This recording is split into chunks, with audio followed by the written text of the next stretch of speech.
Rain pelted against the windows of Riverside Bistro, turning the evening street into a blur of headlights and shadowy figures. Inside, warmth radiated from copper fixtures and amber lighting, creating a haven against October's chill. Michael Clark sat at his usual corner table, the one with the perfect view of both the river and the entrance, a habit from years of business meetings where positioning mattered. His fingers absently traced the edge of the leather menu he knew by heart. Attention split between the document on his tablet and his 7-year-old daughter across the table. Sophie's dark curls fell across her forehead as she concentrated on her drawing, tongue pressed against her upper lip in focused determination. Her resemblance to her mother was striking. The same expressive eyes, the same graceful hands. The weight of absence had grown lighter over the years, but moments like these still caught in Michael's chest like a splinter.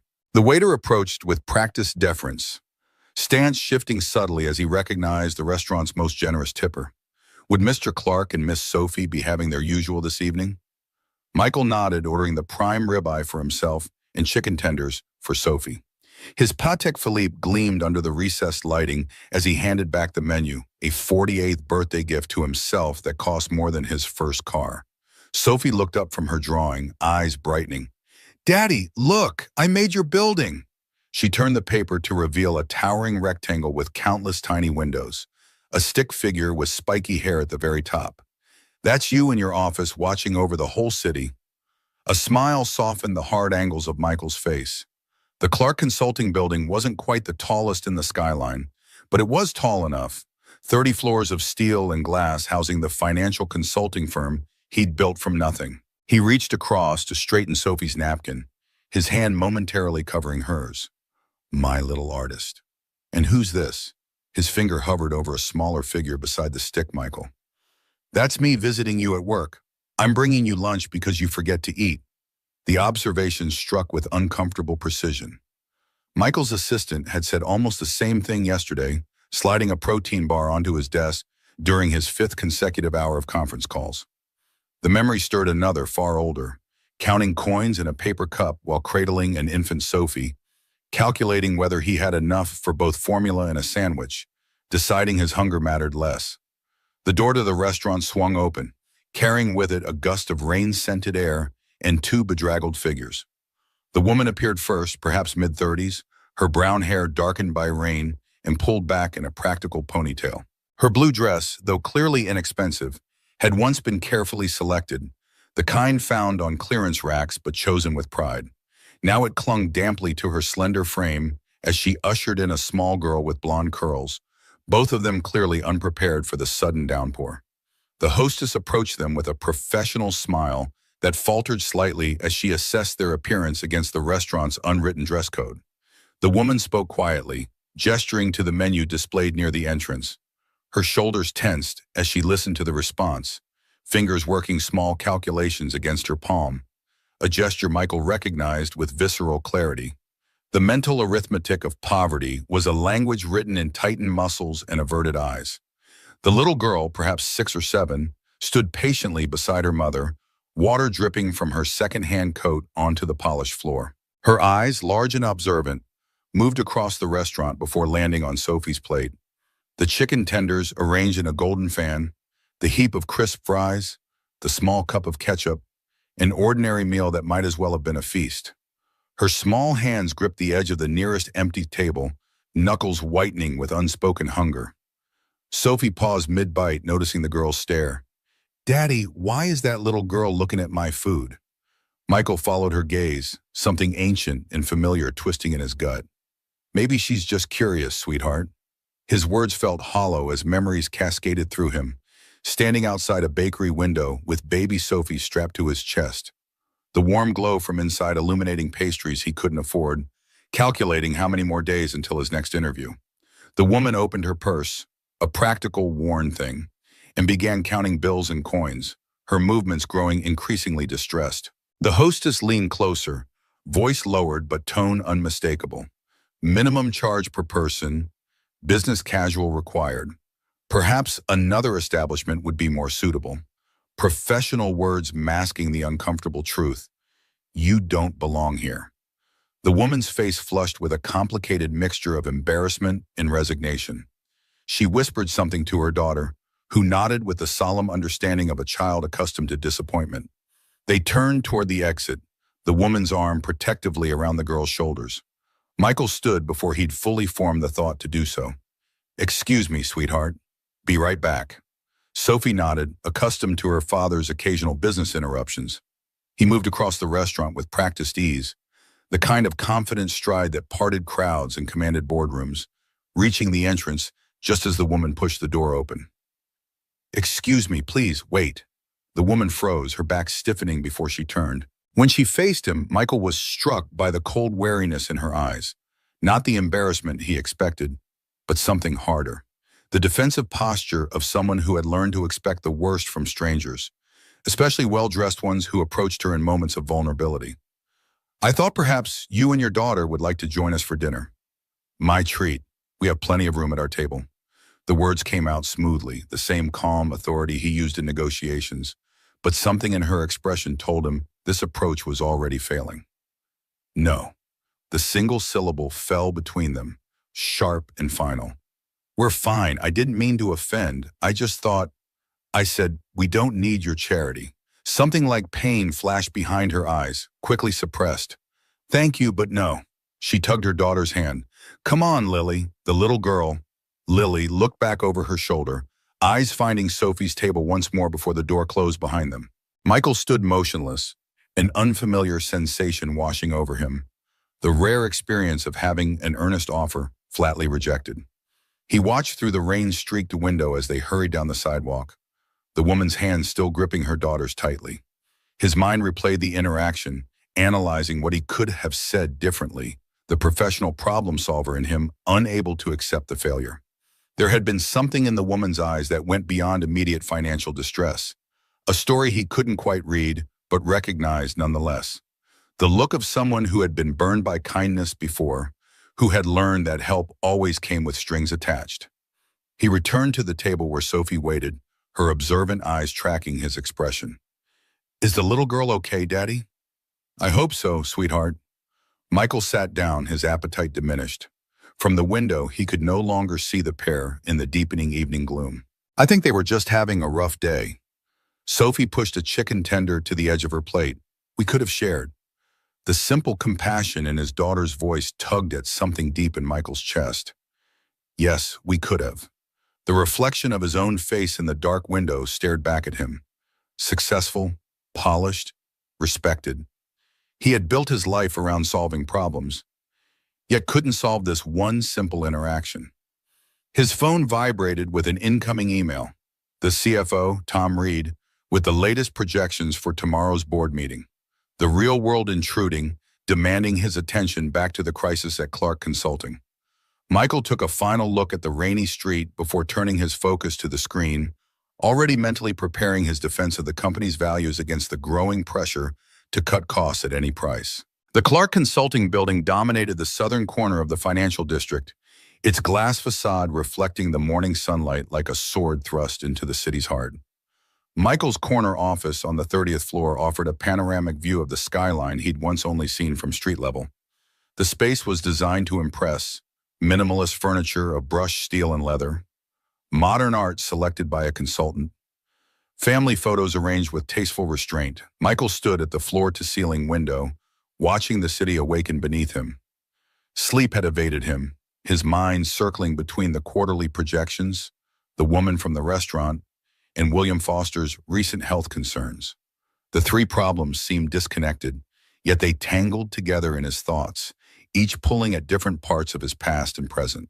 The conference room down the hall had already filled with executives and board members, their voices carrying through the open door.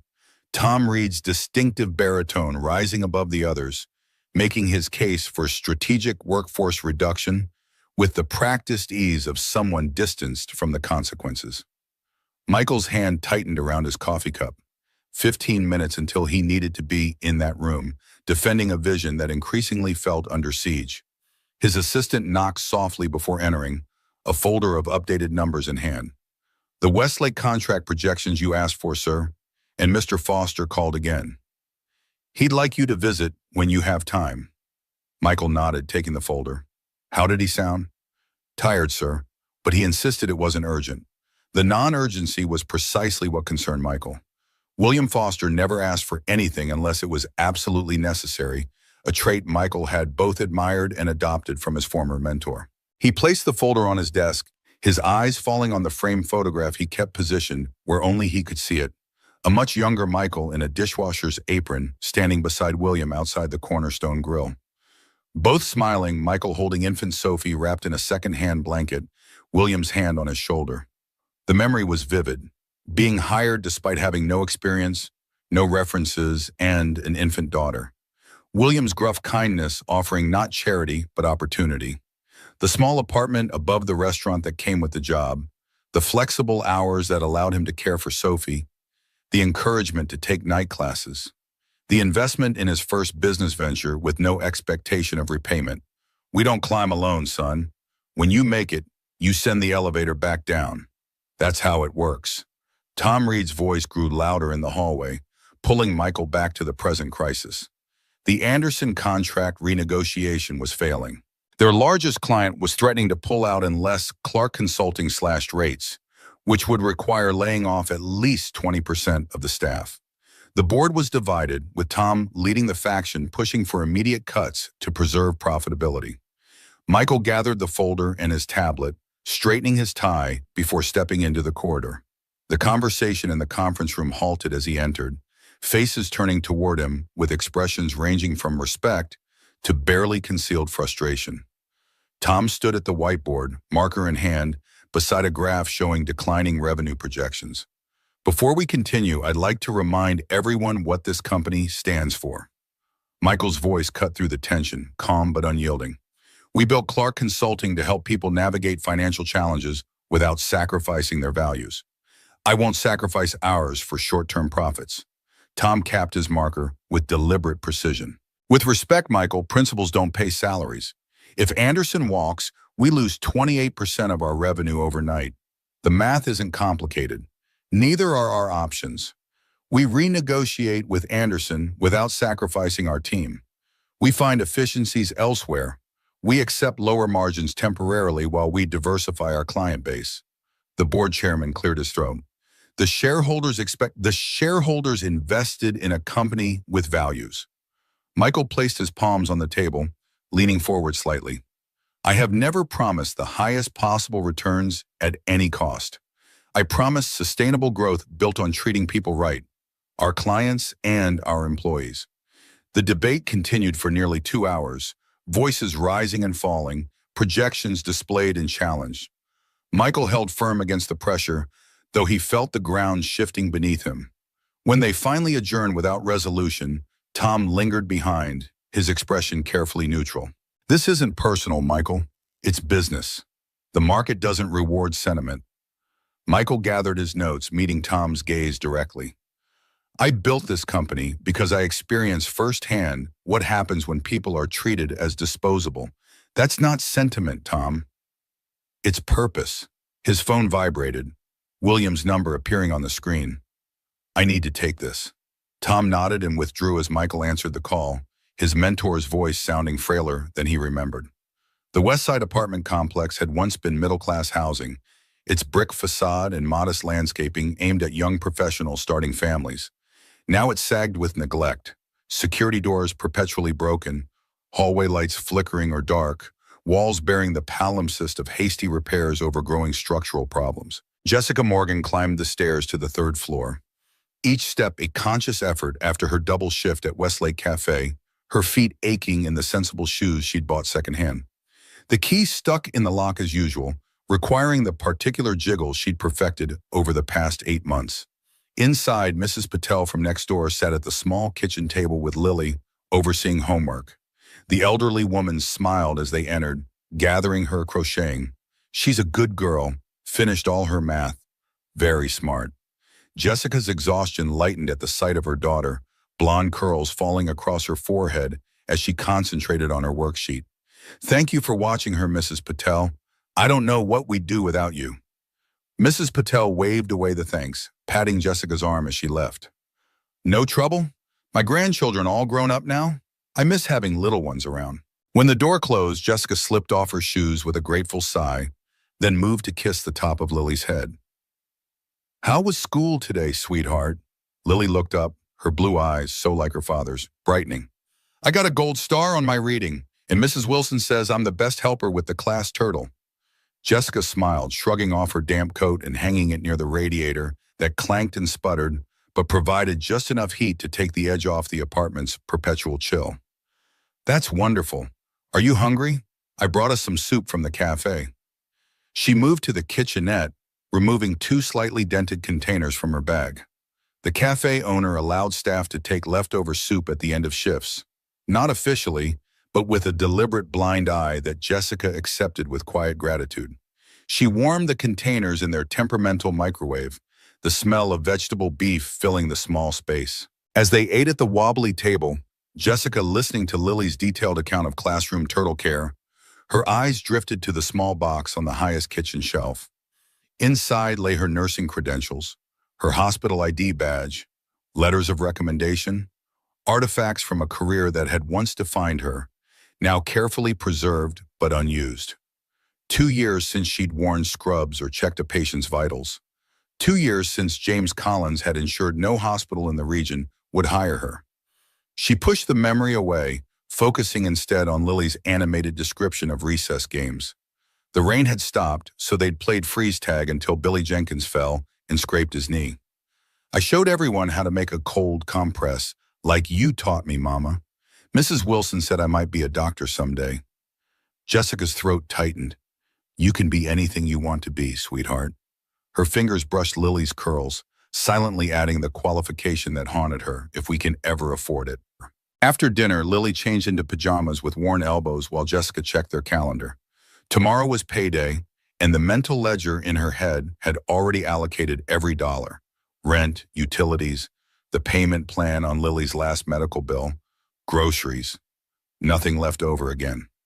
The cafe job barely kept them afloat, and the under-the-table arrangement meant no benefits, no security. She opened the bathroom cabinet, counting Lily's asthma medication. 2 weeks' supply left, maybe 3 if they were careful. Her own prescription had gone unfilled for months. Adult needs always secondary. Jessica stared at her reflection in the speckled mirror, seeing the faint shadows under her eyes, the tension lines around her mouth that hadn't been there 3 years ago. "You're overthinking again, Mama." Lily stood in the doorway in her faded princess pajamas, clutching the dog-eared copy of Charlotte's Web they'd found at a garage sale. "Bedtime story?" Jessica smiled, pushing aside her worries. "Of course. 3 chapters tonight?" Later, with Lily asleep in their shared bed, Jessica sat at the kitchen table with her laptop, a refurbished model that frequently froze but allowed her to search job listings and take online courses. Her nursing license was still valid, though using it felt dangerous after what had happened at Westlake Memorial. James Collins had made his threats clear, his influence as hospital director far-reaching. She opened her email, scanning through job alerts, nothing that matched her skills or paid enough to justify childcare costs. The rejection letters had piled up over the past year, many from positions she was overqualified for. Jessica's fingers hovered over the keyboard, tempted to search James Collins' name, as she sometimes did late at night, wondering if he still held the same power, if enough time had passed for her to try again somewhere outside his immediate influence. Instead, she clicked on her online course, medical billing and coding, something adjacent to her training, but hopefully less susceptible to James' vindictiveness. The screen blurred as fatigue washed over her, the day's exhaustion finally claiming its due. Just 15 minutes of study, she promised herself. Just enough to move forward, even if only by inches. The Westlake Urgent Care Center was nearly empty at 9 p.m., its harsh fluorescent lighting making the vinyl waiting room chairs appear even more uncomfortable than they were. Michael paced the small space, his tailored suit incongruous against the institutional beige walls, his face tight with worry as he glanced repeatedly at the treatment area doors. Sophie had been taken back 20 minutes ago, her fever spiking suddenly during dinner at home, her breathing becoming labored enough to trigger alarm bells in Michael's mind. The receptionist watched him with a mixture of sympathy and wariness, his obvious wealth marking him as someone who might demand special treatment or become difficult if things didn't move quickly enough. Michael was aware of the impression he created, but couldn't bring himself to care. not with Sophie's frightened eyes still vivid in his memory. The glass doors to the waiting room slid open, admitting a harried-looking woman in cafe uniform, name tag slightly askew, hair pulled back in a hasty ponytail. She approached the reception desk with an apologetic smile. "Sorry I'm late, Denise. Traffic was terrible." The receptionist, Denise, visibly relaxed. "Thank God you're here, Jess. Robert's called in sick again, and we've got a little girl back there with what looks like an allergic reaction. Dr. Patel is tied up with the car accident victims." The woman, Jess, nodded, already moving toward the staff door. Her eyes briefly met Michael's as she passed, a flicker of recognition crossing her features before she disappeared through the swinging doors. Michael froze, certain he had seen her before, but unable to place her face immediately. He resumed pacing, checking his watch, mentally reviewing Sophie's medical history. No known allergies, no chronic conditions. She'd been fine at school, fine at dinner, then suddenly flushed and wheezing, her skin developing raised welts. The pediatrician's after-hours line had directed them straight to urgent care, bypassing the usual wait-and-see advice. 10 more minutes passed before the treatment area doors opened again. The woman, Jess, now wearing a set of plain blue scrubs, approached him directly, her professional demeanor at odds with the cafe uniform she'd arrived in. "Mr. Clark, I'm Jessica. I'm assisting with your daughter tonight. She's stable, but Dr. Patel would like your help identifying a possible allergen. Could you come back? We have some questions about what Sophie ate today." Michael followed her through the doors, the sterile smell of disinfectant bringing back unwelcome memories of Sophie's birth, of her mother's death hours later from complications no one had foreseen. The hallway seemed to stretch endlessly before they reached a treatment room where Sophie sat on an examination table, an oxygen monitor clipped to her finger. Her face was still flushed, but her breathing appeared easier. "Daddy!" The relief in her voice loosened the knot in Michael's chest. He moved to her side, taking her small hand in his. "Hey, princess. How are you feeling?" "Better. Jessica gave me medicine. She knows all about allergies." Michael turned to the woman, Jessica, who was efficiently checking Sophie's vitals, recording numbers on a tablet. Something in her movements struck him as practiced beyond what he would expect from a cafe worker moonlighting at an urgent care center. She worked with the confidence of someone with far more medical training. Sophie had a fairly significant allergic reaction. Jessica's voice was professional, matter-of-fact. Dr. Patel administered epinephrine and antihistamines. We need to identify the trigger to prevent recurrence. Can you tell me everything she ate today? As Michael listed meals and snacks, Jessica's focus remained entirely on Sophie, her manner gentle but efficient. No wasted movements, no unnecessary words. When she listened to Sophie's breathing with a stethoscope, her technique was textbook perfect, her assessment immediate and confident. Dr. Patel entered briefly, conferring with Jessica in low tones before addressing Michael. "Your daughter is responding well to treatment. We'll keep her another hour for observation. Then you can take her home with prescriptions and an EpiPen. Jessica will review the emergency protocols with you." When they were alone again, Jessica continued monitoring Sophie while explaining the medication regimen and demonstrating the EpiPen procedure. Her expertise was obvious, her knowledge extending beyond the basics into detailed explanations of biochemical reactions and potential cross-allergens. Michael's suspicion grew with each precisely used medical term. "You have significant medical training." The observation wasn't a question. Jessica's movements faltered almost imperceptibly before resuming their efficiency. "I worked in healthcare before." She didn't elaborate, her attention deliberately focused on adjusting Sophie's IV. Michael watched her hands, steady, confident, clearly accustomed to more complex procedures than those typically performed by urgent care assistants. A thought struck him, memory finally connecting to the woman's face. "You were at Riverside Bistro last night, with your daughter." Jessica stilled, her back to him, shoulders tensing slightly before she turned. Her expression had closed, professional mask firmly in place. "Yes, that was me." Sophie looked between them, sensing the sudden tension. "Do you know each other?" "Not exactly, sweetheart." Michael maintained eye contact with Jessica, whose wariness was palpable. "But I believe I've figured out what you're allergic to.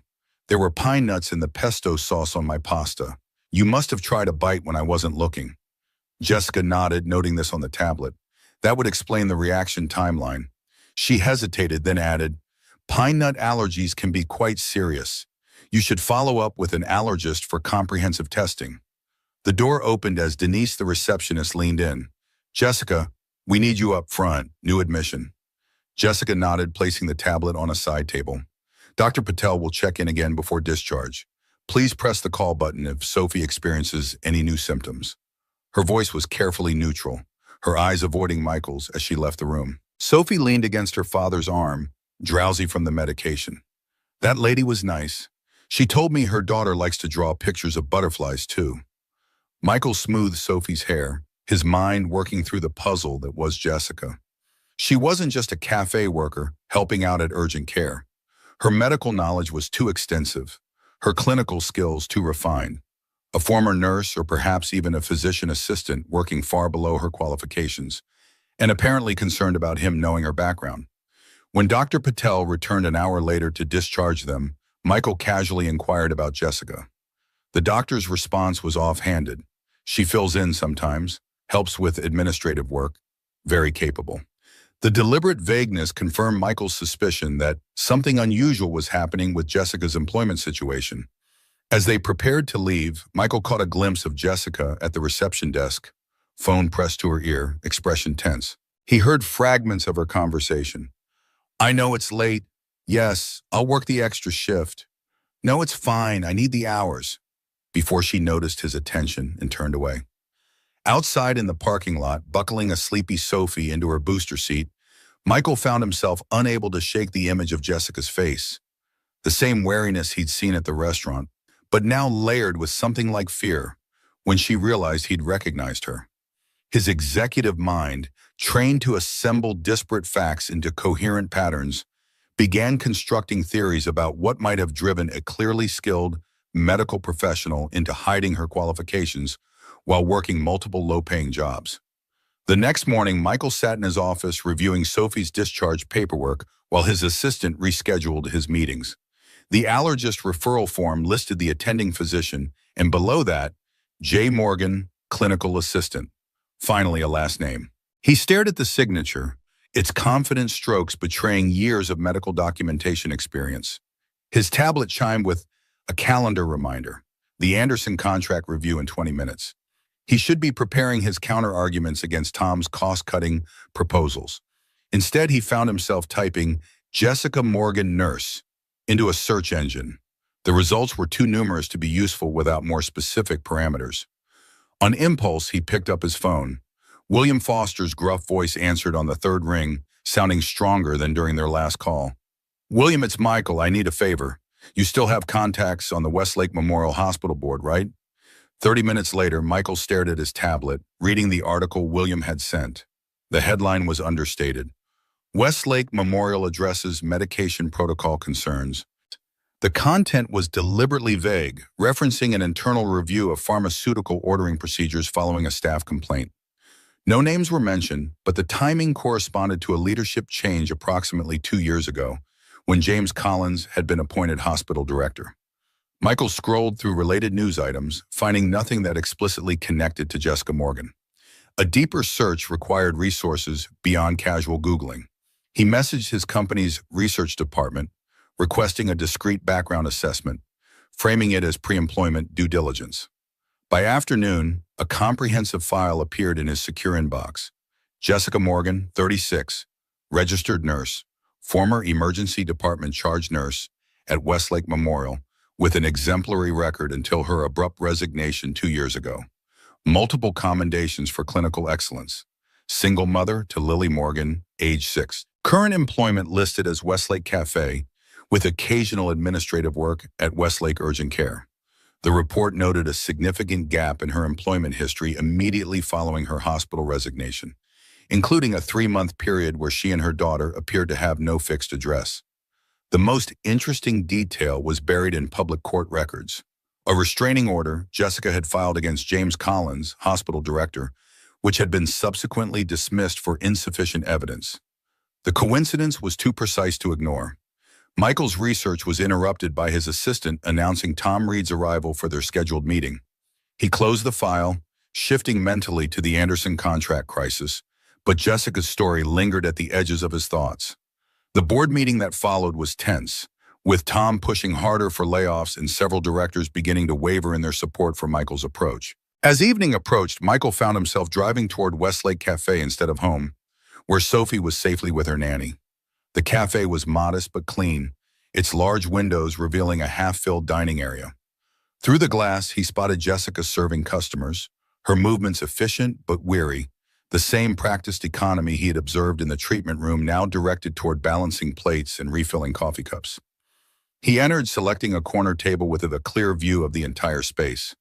Jessica noticed him immediately, her step faltering briefly before she approached his table, professional smile firmly in place, but tension evident in her shoulders. "Welcome to Westlake Cafe. Today's special is turkey meatloaf with roasted vegetables."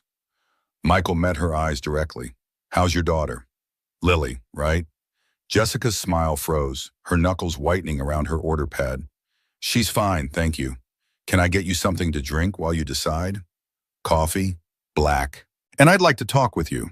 About a job opportunity?" "I have a job, Mr. Clark. Several, in fact." Her voice remained pleasant for any customers within earshot, but her eyes conveyed clear warning. "At my company, Clark Consulting, we need someone with your organizational skills and attention to detail. The pay would be considerably better than serving coffee or filling in at urgent care." Jessica's professional mask slipped, irritation flashing across her features. "I don't need saving, Mr. Clark, and I certainly don't need complications. I'll get your coffee." The implied dismissal was clear as she turned away, moving efficiently toward the counter. Michael sat back, reassessing his approach. Direct offers clearly triggered her defenses. He'd need a different strategy, one that respected her obvious pride and independence. When she returned with his coffee, he ordered the special, then spent the next hour observing the cafe while reviewing contracts on his tablet, occasionally making eye contact with Jessica, but not attempting further conversation.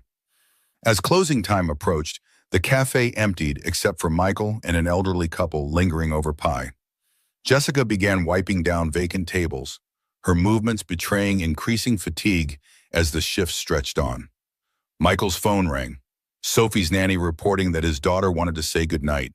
He stepped outside to take the call, listening to Sophie's excited account of her day, the allergic reaction apparently forgotten in the adventure of having a substitute teacher who brought a guinea pig to class. When he returned, the elderly couple had left, and Jessica was counting out her register behind the counter. He approached slowly, placing a business card on the countertop. "My company genuinely needs an executive assistant. The current one is relocating next month. The position includes full benefits, including health insurance. The hours would be more regular than what you're juggling now." Jessica didn't look up from the cash drawer. "And why exactly would you offer such a position to a waitress you barely know?" "Because you're not just a waitress. You were an emergency department charge nurse with an exceptional record until something happened with James Collins." Jessica's head snapped up, fear replacing irritation in her eyes. "You've been investigating me?" Her voice dropped to a harsh whisper. "What do you want?" The raw vulnerability in her question struck Michael like a physical blow, her assumption that his interest must come with ulterior motives painfully clear. He suddenly understood her reaction at the restaurant, the reason his offer of help had been so firmly rejected. "I want to hire someone qualified for a position that needs filling, that's all." He maintained a respectful distance, keeping his voice matter-of-fact.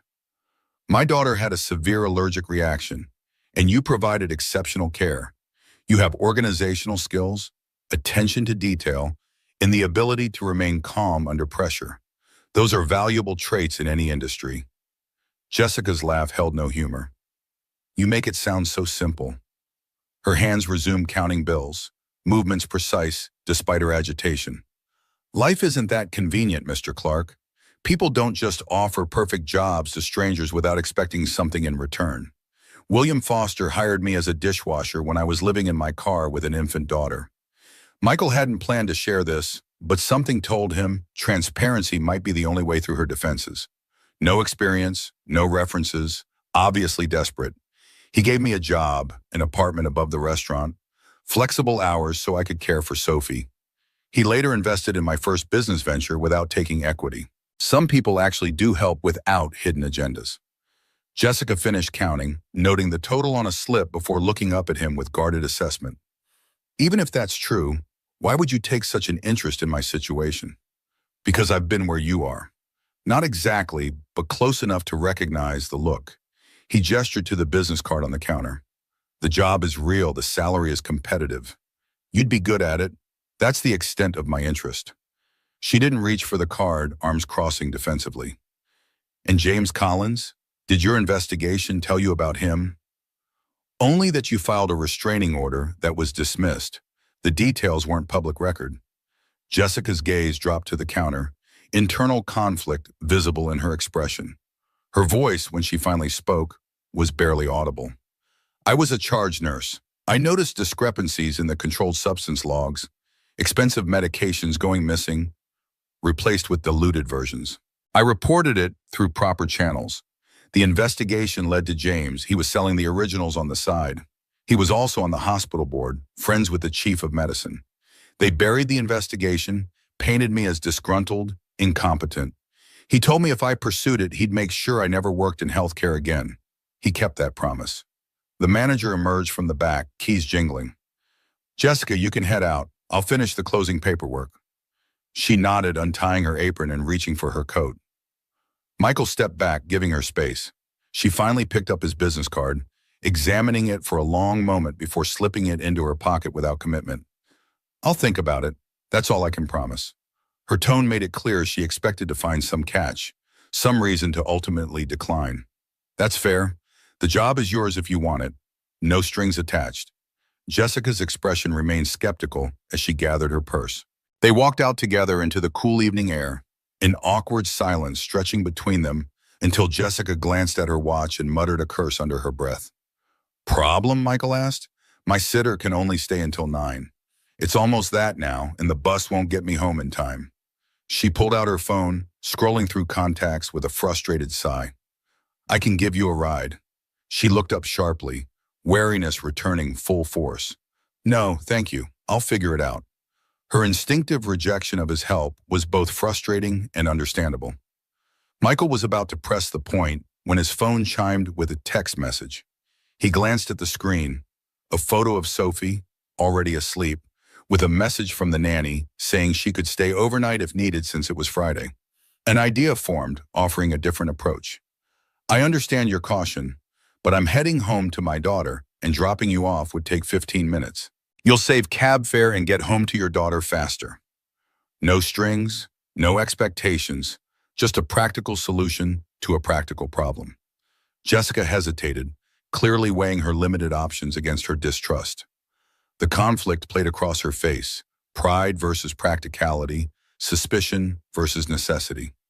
Finally, she nodded once, a short, reluctant acceptance. The drive to her apartment passed mostly in silence, Jessica providing minimal directions while maintaining her guard.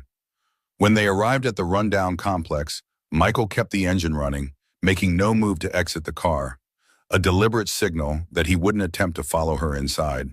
She paused with her hand on the door handle, conflicted gratitude warring with persistent suspicion. Thank you for the ride, and I'll consider the job offer. Michael nodded, keeping his tone neutral. Take whatever time you need to decide. The position doesn't open for 3 weeks. She exited without further comment, hurrying inside without looking back. Michael waited until she disappeared into the building before driving away, his mind already constructing a plan to earn her trust, not through charity or pressure, but through consistent respect for her boundaries and independence. The next morning brought chaos. A Saturday that should have been dedicated to Sophie derailed by an urgent email from Tom Reed announcing an emergency board meeting on Monday. Apparently, several directors had been meeting privately, building support for Tom's cost-cutting proposals. The threat to Michael's leadership had escalated overnight. He was midway through drafting a strategy when Sophie burst into his home office, excited about a class project due Monday that they'd somehow overlooked. The morning dissolved into a frantic search for craft supplies, followed by a trip to the art store that evolved into lunch out and an impromptu visit to the Children's Museum. By late afternoon, with Sophie contentedly assembling her solar system model at the kitchen table, Michael finally had a moment to check messages. Among the board-related emails was an unexpected notification from Sophie's school, a message sent to all parents about a student injury requiring emergency contact. Michael scrolled through, stomach tightening when he saw the name. Lily Morgan had fallen on the playground, possibly breaking her wrist. The school had been unable to reach her mother and had eventually called the emergency backup contact. Michael stared at the message, mental gears turning. Jessica and Lily lived in his daughter's school district. The coincidence seemed both impossible and yet somehow inevitable, as if their paths had been destined to intersect in multiple ways. More importantly, it suggested Jessica was working another shift, unreachable when her daughter needed her. Exactly the kind of situation his job offer could help prevent. A quick call to the school confirmed his suspicion. Lily was still there, the office staff unable to reach Jessica at any of her listed numbers, the emergency contact, an elderly neighbor without transportation to collect the child. The situation crystallized Michael's understanding of Jessica's precarious balancing act. Multiple jobs leaving critical gaps in her availability, forcing impossible choices between income and her daughter's needs. "Daddy, I need more glitter for Neptune." Sophie's voice broke through his thoughts. He looked at his daughter, safe, secure, surrounded by more craft supplies than she could possibly use, her every need easily met. "How about we take a little trip to your school first?" Michael made the decision instantly. "There's a friend of yours there who might need our help." 30 minutes later, Michael and Sophie walked into the school office where Lily sat on a plastic chair, her arms supported by a makeshift sling, tear tracks still visible on her cheeks. She looked up as they entered, confusion crossing her face as she recognized Sophie from the restaurant. The school secretary approached with visible relief. "Mr. Clark, I didn't expect. We weren't able to reach. I heard about what happened and thought we might be able to help." Michael's tone was casual but authoritative, the same voice that closed million-dollar deals and reassured anxious clients. "My daughter knows Lily."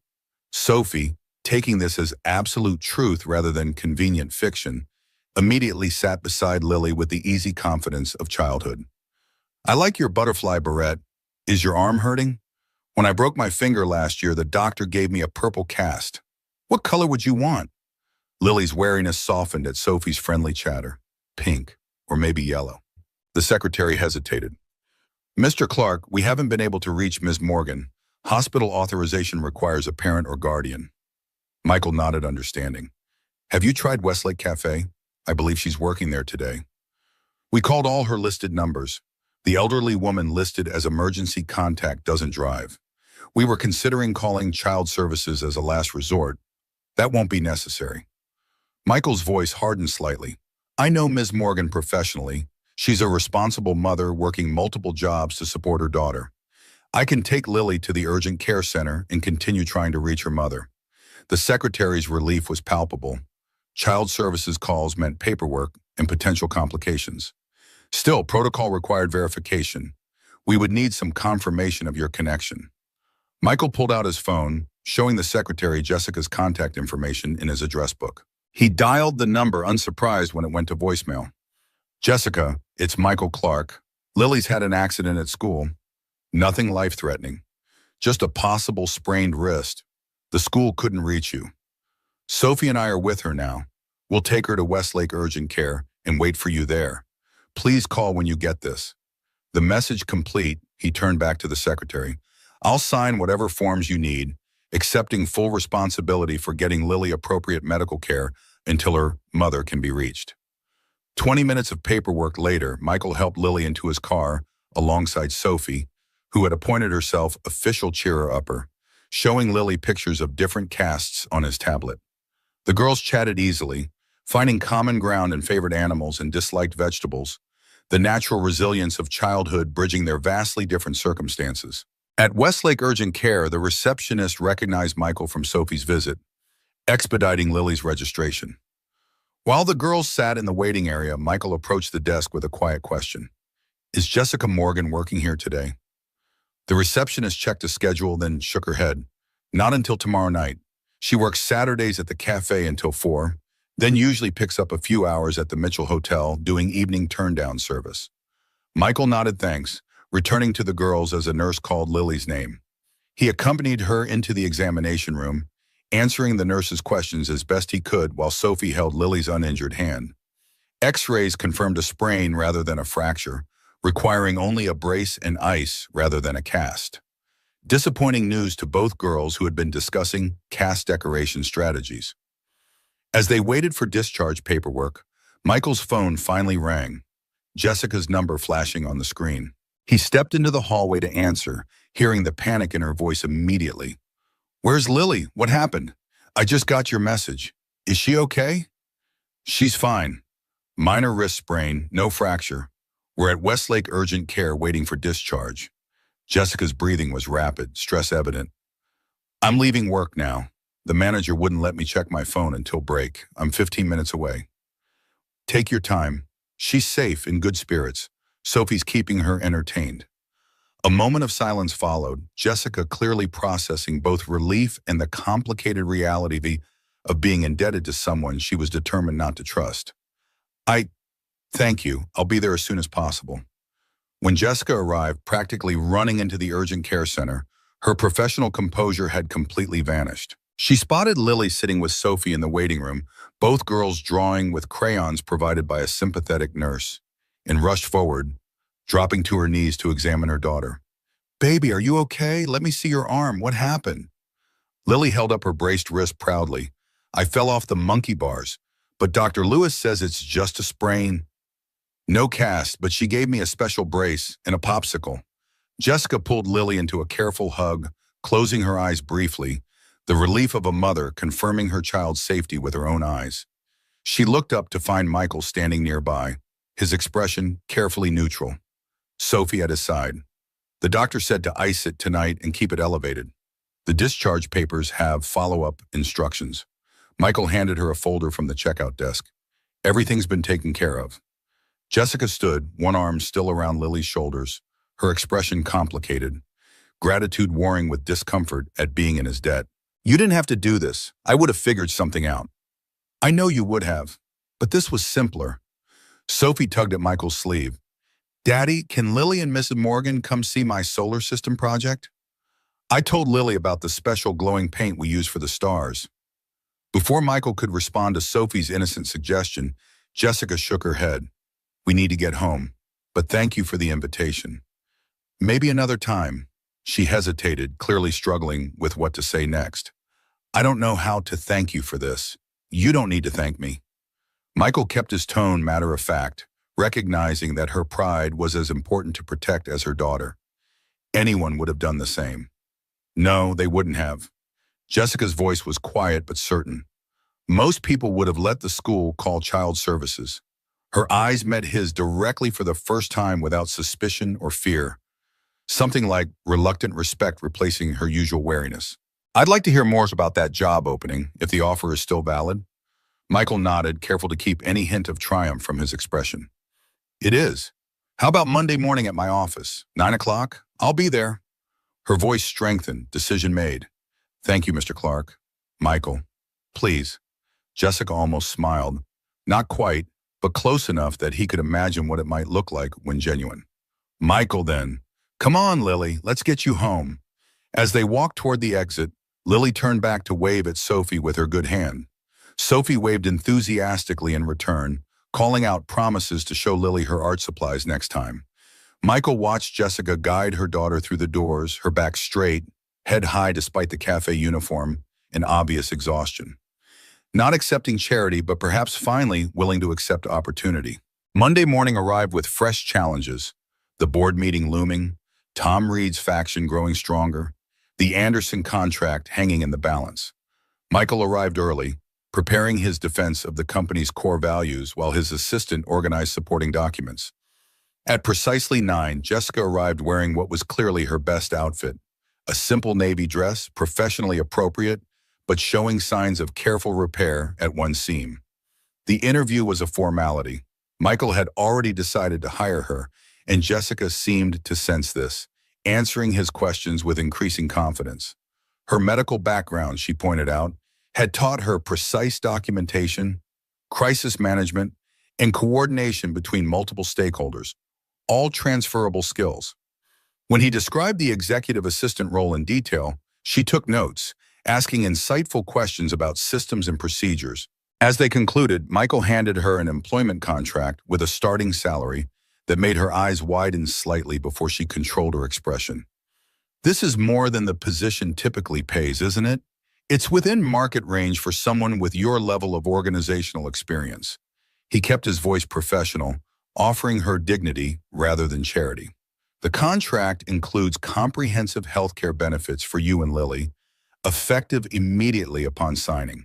The position starts in 3 weeks, but the benefits can begin now. Jessica studied the contract, turning pages slowly, clearly searching for hidden catches or unreasonable requirements. Finding none, she looked up with the first genuine smile he'd seen from her. Small but real, transforming her face from merely pretty to striking. I accept the position. Thank you for this opportunity. Michael extended his hand, which she shook firmly. Welcome to Clark Consulting, Jessica. As she gathered her purse to leave, Michael's phone buzzed with a text. He glanced at it, frowning slightly at the notification from his assistant. The board members had arrived early for the emergency meeting, Tom Reed already distributing documents in the conference room. Jessica noticed his expression. Problem? Just some internal politics. Nothing you need to worry about yet. Jessica hesitated, then surprised him with an observation. You're fighting to protect jobs, aren't you? That's what this emergency board meeting is about. She gestured toward the conference room visible through the glass wall where executives were gathering. I overheard things at the cafe. The servers talk about local businesses. Your company has a reputation for not laying people off during downturns. It's unusual in this economy. Michael studied her, reassessing his initial impression of her awareness. Yes, that's essentially correct. Our largest client is demanding rate cuts that would force staff reductions. My CFO and several board members believe we should comply. I disagree. Because of William Foster? Because of what he did for you? Jessica's perception was uncanny. Partly, but also because I believe businesses have responsibilities beyond profit margins. Michael glanced at his watch. I need to join them. We'll be in touch about your start date. Jessica nodded, turning to leave, then paused at the door. For what it's worth, Mr. Clark, Michael, people who stand by their principles are rare. It's worth fighting for, even when it's difficult. Her eyes held his for a moment, something like understanding passing between them, before she continued into the hallway. Michael watched her walk toward the elevators, carrying herself with a new confidence despite the repaired dress and discount shoes. She had taken his offer not out of desperation, but because it aligned with her own values. Meaningful work that respected her skills while allowing her to care for her daughter. The honesty of the transaction satisfied something in him that mere charity could never have touched. His assistant appeared at his elbow. They're waiting for you, sir, and Mr. Foster called again. He says it's important. Michael nodded, straightening his tie and gathering his notes. Tell them I'll be right there. And please call Mr. Foster back. Tell him I'll visit tonight without fail. He moved toward the conference room, mentally preparing for the battle ahead. As he pushed open the heavy door, the conversation inside halted, faces turning toward him with expressions ranging from respect to barely concealed hostility. At the head of the table, Tom Reed stood beside a projection of declining revenue forecasts, his confidence suggesting he believed victory was already assured. Before we begin, I have an announcement. Michael's voice filled the room, calm but resolute. I've just hired a new executive assistant to replace Maria when she relocates. Jessica Morgan brings exceptional organizational skills and crisis management experience to our team. Tom raised an eyebrow, clearly wondering about the relevance of this announcement to their pressing financial issues. And while I'm sure we're all thrilled about your new assistant, Michael, we have more urgent matters to discuss. The Anderson contract is important. Michael interrupted smoothly, but not as important as what this company stands for. When I founded Clark Consulting, I made a promise to build a different kind of business, one that values people over quarterly projections, one that recognizes we succeed together or not at all. He placed both hands on the conference table, leaning forward slightly. I'm not willing to sacrifice that vision for a single contract, no matter how lucrative. The room fell silent, the battle lines clearly drawn. Outside, rain began to fall again, droplets streaming down the vast windows of the 30th floor. Below, the city continued its relentless pace, unaware of the principles being defended in the glass tower above. But in that moment, Michael felt the weight of William Foster's hand on his shoulder across the years, heard his gruff voice repeating the lesson that had shaped his life. We don't climb alone, son. When you make it, you send the elevator back down. That's how it works. What he couldn't know then, as he prepared to fight for his company's soul, was that Jessica was sitting in her car in the parking garage, staring at the employment contract in her hands, feeling for the first time in years that the ground beneath her might finally be solid again. That Lily might have a chance at the future she deserved.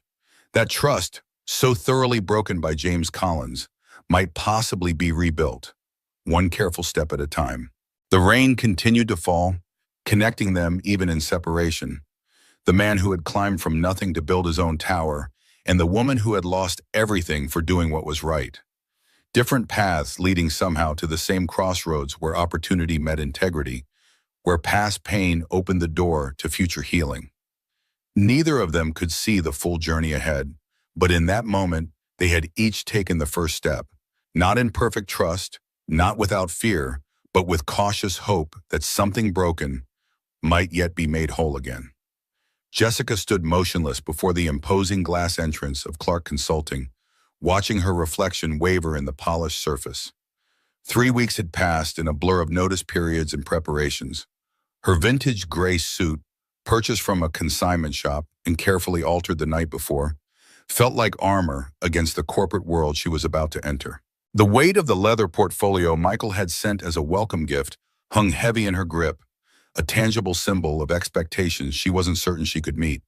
The security guard nodded as she approached, checking her newly printed ID against a list. First day with Mr. Clark's team, 30th floor, express elevator on the right. The casual reference to her new position sent a flutter of imposter syndrome through her chest as she stepped into the sleek elevator car. For 2 years, she'd defined herself by survival: waitress, night receptionist, hotel worker, roles that demanded nothing but showed up on time and follow instructions. Now she was stepping into a world that expected competence, confidence, and the polished demeanor her circumstances had slowly stripped away. The elevator doors opened to reveal a reception area of gleaming marble and subtle lighting. Jessica took a deep breath, straightened her shoulders, and stepped forward into her new life. Maria Chen, the outgoing executive assistant, greeted Jessica with efficient warmth. Perfectly manicured nails clicked against her tablet as she launched into a rapid-fire orientation. Email protocols, file structures, client classifications, meeting procedures. The information came in a torrent that Jessica absorbed with the same focused concentration she'd once applied to emergency triage protocols. The weeks of preparation she devoted to learning the company's systems proved barely adequate for the complexity of Michael's operation. As Maria led her through the executive suite, introducing her to staff who regarded the newcomer with thinly veiled curiosity, Jessica felt the weight of unspoken questions. Who was this woman without the expected pedigree? What connection did she have to the notoriously selective CEO? The speculation hung in the air, palpable in sidelong glances and 2 polite smiles. Michael's office stood empty, his morning consumed by meetings elsewhere in the building. His absence brought both relief and tension. More time to prepare, but also to anticipate the reality of working directly under the man who had witnessed her at her most vulnerable. The complex gratitude she felt toward him remained tangled with wariness, even as she arranged her desk with methodical precision. By mid-morning, Jessica had begun mastering the digital calendar system, discovering patterns in Michael's scheduling that reflected both his business priorities and personal boundaries. Tuesday afternoons blocked for Sophie's therapy sessions. Friday mornings reserved for strategy reviews with his core team. The untouchable lunch hour on Wednesdays. Purpose unmarked, but never violated. The structure revealed a man whose discipline extended beyond the boardroom into every corner of his life. Her focused concentration broke when a shadow fell across her desk. Tom Reed loomed above her, his tailored suit and carefully cultivated silver temples projecting authority and privilege. Jessica recognized him immediately from the company website, the CFO whose cost-cutting initiatives Michael had been fighting. "So you're Michael's new project." Tom's voice carried just enough warmth to maintain plausible deniability about the condescension beneath. "The company certainly needs fresh perspectives, though financial services can be challenging for newcomers without background.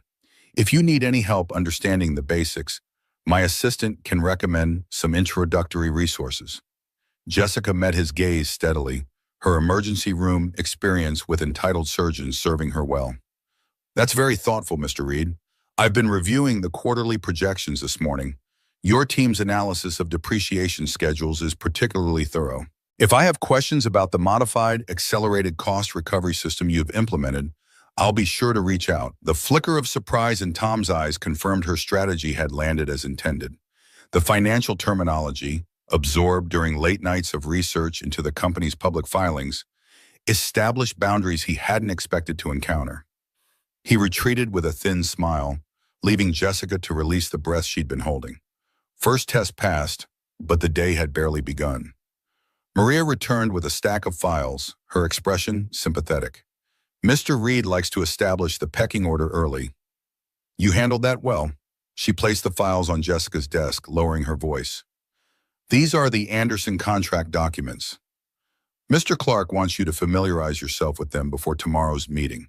It's our biggest account, and currently our biggest headache." Jessica opened the top folder, scanning the first page when a name caught her eye like a splash of ice water. Collins Pharmaceutical Distributors, listed as Anderson's primary supplier partner. The simple act of reading the name sent a chill through her body, memories flooding back unbidden. James Collins's voice, his hand on her shoulder, the veiled threats when she'd reported the discrepancies. She forced her expression to remain neutral as she thanked Maria, but her heartbeat hammered in her ears. The coincidence seemed impossible, yet the connection was undeniable. Anderson Healthcare, Michael's largest client, had partnered with the very man who had destroyed her career. The realization cast her new position in an entirely different light. Was this why Michael had hired her? Had he known about this connection all along? Before she could process the implications, Michael himself appeared at the office entrance, his presence immediately shifting the energy of the entire floor. Staff straightened, conversations paused, focus sharpened, the instinctive response to a leader whose approval mattered. Jessica watched as he stopped to speak with several employees, noting how he remembered personal details about each, how his questions demonstrated genuine interest rather than performative management. When he finally approached her desk, his expression was professional but warm. "Jessica, good to see you settling in. Maria showing you the ropes?" He gestured toward the conference room. "I have a few minutes before my next call. Let's catch up on the transition plan." Inside the glass-walled space with the door closed against curious ears, Michael's formal demeanor relaxed slightly. How is Lily adjusting to the new after-school program? The personal question caught Jessica off guard, not the professional discussion she'd expected. "She loves it. Having art classes available has been transformative. She hasn't had those opportunities before." Jessica paused, then decided directness was necessary. "I saw the Anderson files. James Collins is involved with their supply chain." Michael's expression didn't change, but something in his posture shifted, a subtle tension recognizable to her nurse's eye. "Yes, Collins Pharmaceutical is a major distributor for Anderson's network. That creates complications I hadn't anticipated when I hired you. Did you know before you offered me the job?" Jessica kept her voice steady, fighting the familiar sense of manipulation. "I knew James Collins was Anderson's partner. I didn't connect him to your situation until after I'd already offered you the position." Michael met her gaze directly. "When I realized the connection, I should have disclosed it immediately. That was my failure." The admission surprised her, the straightforward accountability without excuses. "What happens now?" "Their contract negotiations are clearly central to this company's stability. That's ultimately your decision." Michael leaned forward slightly. "I won't ask you to interact with Collins if you're not comfortable. We can restructure responsibilities to keep you entirely separate from Anderson dealings." Jessica considered the offer, the easy exit it provided from an uncomfortable situation. The path of least resistance beckoned, Avoid Collins, protect herself, focus on other aspects of the job. The safe choice, the expected choice. No, I won't hide from him. Jessica squared her shoulders, decision crystallizing as she spoke. I lost my nursing career because I stood up to him. I won't let him dictate my choices again. She drew a steady breath. But I need to know exactly what happened between your company and Anderson. The complete picture. Michael studied her for a moment, then nodded. His explanation was concise. Anderson Healthcare, facing profit pressures, had demanded rate reductions from Clark Consulting. Behind the demand stood James Collins, whose pharmaceutical distribution company had recently secured exclusivity with Anderson through pricing that undercut competitors by suspicious margins. The board wanted Michael to comply, slash internal costs, and lay off staff to preserve the contract. You've been fighting to protect jobs at the expense of profit margins. Jessica processed the information, pieces falling into place. And Collins is likely using the same methods at Anderson that he used at the hospital, cutting corners, possibly compromising medication quality to offer those rock-bottom prices. Michael's eyebrows rose slightly. That's a significant allegation. It's what he did at Westlake Memorial. Jessica's voice hardened with certainty. He was diluting expensive medications and selling the originals on the gray market. I caught him when inventory numbers didn't match dispensing records. The conversation halted as Michael's assistant knocked, reminding him of a scheduled call. Jessica rose to leave, then paused at the door. I want to be in the Anderson meeting tomorrow. The remainder of the day passed in a blur of training and preparation. Jessica worked through lunch, absorbing company procedures while mentally preparing for the possibility of facing James Collins. By evening, when the office had emptied, she remained at her desk reviewing financial projections, determined not to enter tomorrow's meeting unprepared. A small voice interrupted her concentration.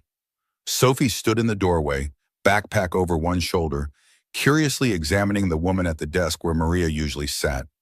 You're Lily's mom, from the restaurant, in the hospital. Jessica set aside the file, surprised by the child's appearance. Yes, that's right. I'm working for your father now. Is he with you? Sophie shook her head, pointing down the hall. He's on a phone call. He always takes forever. She approached Jessica's desk with the unself-conscious directness of childhood. Is Lily coming to visit? We could use the art supplies in the break room. I have markers that smell like fruit. Not today, but maybe sometime. Jessica found herself smiling at Sophie's easy acceptance, so different from the adult's cautious assessment. You and Lily seem to get along well at the urgent care center. Sophie nodded solemnly. She knows all about butterflies and doesn't think my science project is boring. Most kids at school don't care about solar systems. She tilted her head, studying Jessica with the same analytical gaze her father sometimes employed. Did you and my dad know each other before? Like from a long time ago? No, we met quite recently. Why do you ask? Sophie shrugged, fidgeting with the strap of her backpack. He smiles different now, not so much with his mouth, more with his eyes, like when he talks about Grandpa William. The observation, delivered with childlike directness, carried more insight than Sophie could possibly understand. Before Jessica could formulate a response, Michael appeared in the doorway, his expression softening at the sight of his daughter. Sorry to keep you waiting, Sunshine. The Tokyo call ran long. He noticed Sophie standing by Jessica's desk. I see you two have found each other. Sophie nodded enthusiastically. I was asking if Lily could come play sometime. We could all have dinner together, like a real dinner, not takeout at your desk. Michael's gaze shifted to Jessica, careful neutrality in his expression. That would be nice if Jessica and Lily are available sometime. The invitation hung in the air between them, casual on the surface but weighted with implications. Jessica found herself nodding, surprising herself with the answer. Lily would like that. Maybe next week, after I've settled into the new routine. The genuine smile that crossed Michael's face confirmed Sophie's observation. It reached his eyes in a way that transformed his features. Perfect. We'll set something up. After they departed, Jessica remained at her desk, contemplating the unexpected exchange. The boundary between professional and personal had already begun blurring, the neat compartmentalization she'd planned proving more difficult than anticipated. Yet the thought of Lily having a friend like Sophie, bright, kind, from a stable home, overrode her usual caution. Perhaps some risks were worth taking. Morning arrived with leaden skies and a sense of foreboding. Jessica dressed carefully in her most professional outfit, applying makeup with the precision of someone donning armor. Lily noticed her mother's tension over breakfast, small fingers wrapping around Jessica's hand. "You look worried, Mama. Is your new job okay?" Jessica squeezed her daughter's hand reassuringly. "Just a big meeting today, sweetie. Nothing to worry about." She brushed a stray curl from Lily's forehead. "Remember, Mrs. Patel will pick you up from the after-school program today if I'm running late." Arriving at the office an hour early, Jessica found Michael already at his desk, reviewing documents with the focused intensity she'd come to recognize as his response to pressure. He acknowledged her with a nod, sliding a folder across his desk. The preliminary agenda for today: Collins will be attending with Anderson's procurement team. His tone remained professional, but concern lingered beneath. "Are you certain about this?" Jessica took the folder, her resolve hardening rather than wavering. "I've spent 2 years letting him control my life from a distance. I won't give him that power in person." She opened the folder, scanning the agenda with practiced efficiency. "You should know, I've been researching Collins Pharmaceuticals' supply chain. Their pricing doesn't align with industry standards, especially for specialty medications." The same pattern I saw at the hospital. Michael's interest sharpened. That could explain how they're undercutting competitors so dramatically. "Do you have documentation?" "Not yet, but I know where to look." Jessica hesitated, then added, "If Collins recognizes me, he'll try to discredit me. He'll claim I was fired for incompetence, possibly worse." Michael's expression darkened momentarily. "Let him try, but the decision still stands. If you want to step away from this meeting at any point, no explanations needed." The boardroom filled gradually over the next hour. Clark Consulting executives on one side, Anderson representatives on the other. Jessica arranged materials with methodical precision, observing interactions while remaining deliberately unobtrusive. Tom Reed's arrival brought a subtle shift in atmosphere.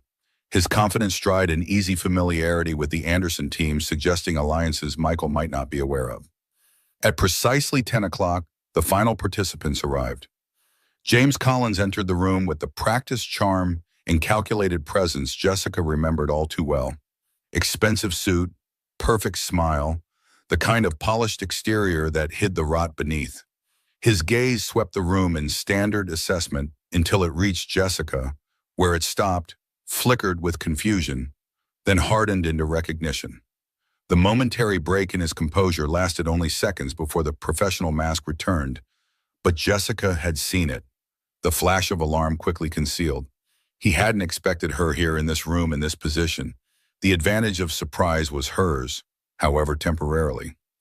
Michael opened the meeting with practiced diplomacy, outlining the agenda and introducing key participants. When he reached Jessica, his tone remained perfectly neutral. "And Jessica Morgan, my new executive assistant, who will be taking notes and providing analytical support." Collins's smile never wavered, but his eyes remained fixed on Jessica with cold assessment. The Anderson CEO began the formal presentation.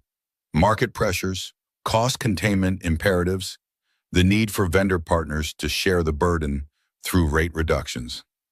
The familiar corporate language of asking others to sacrifice while protecting executive bonuses.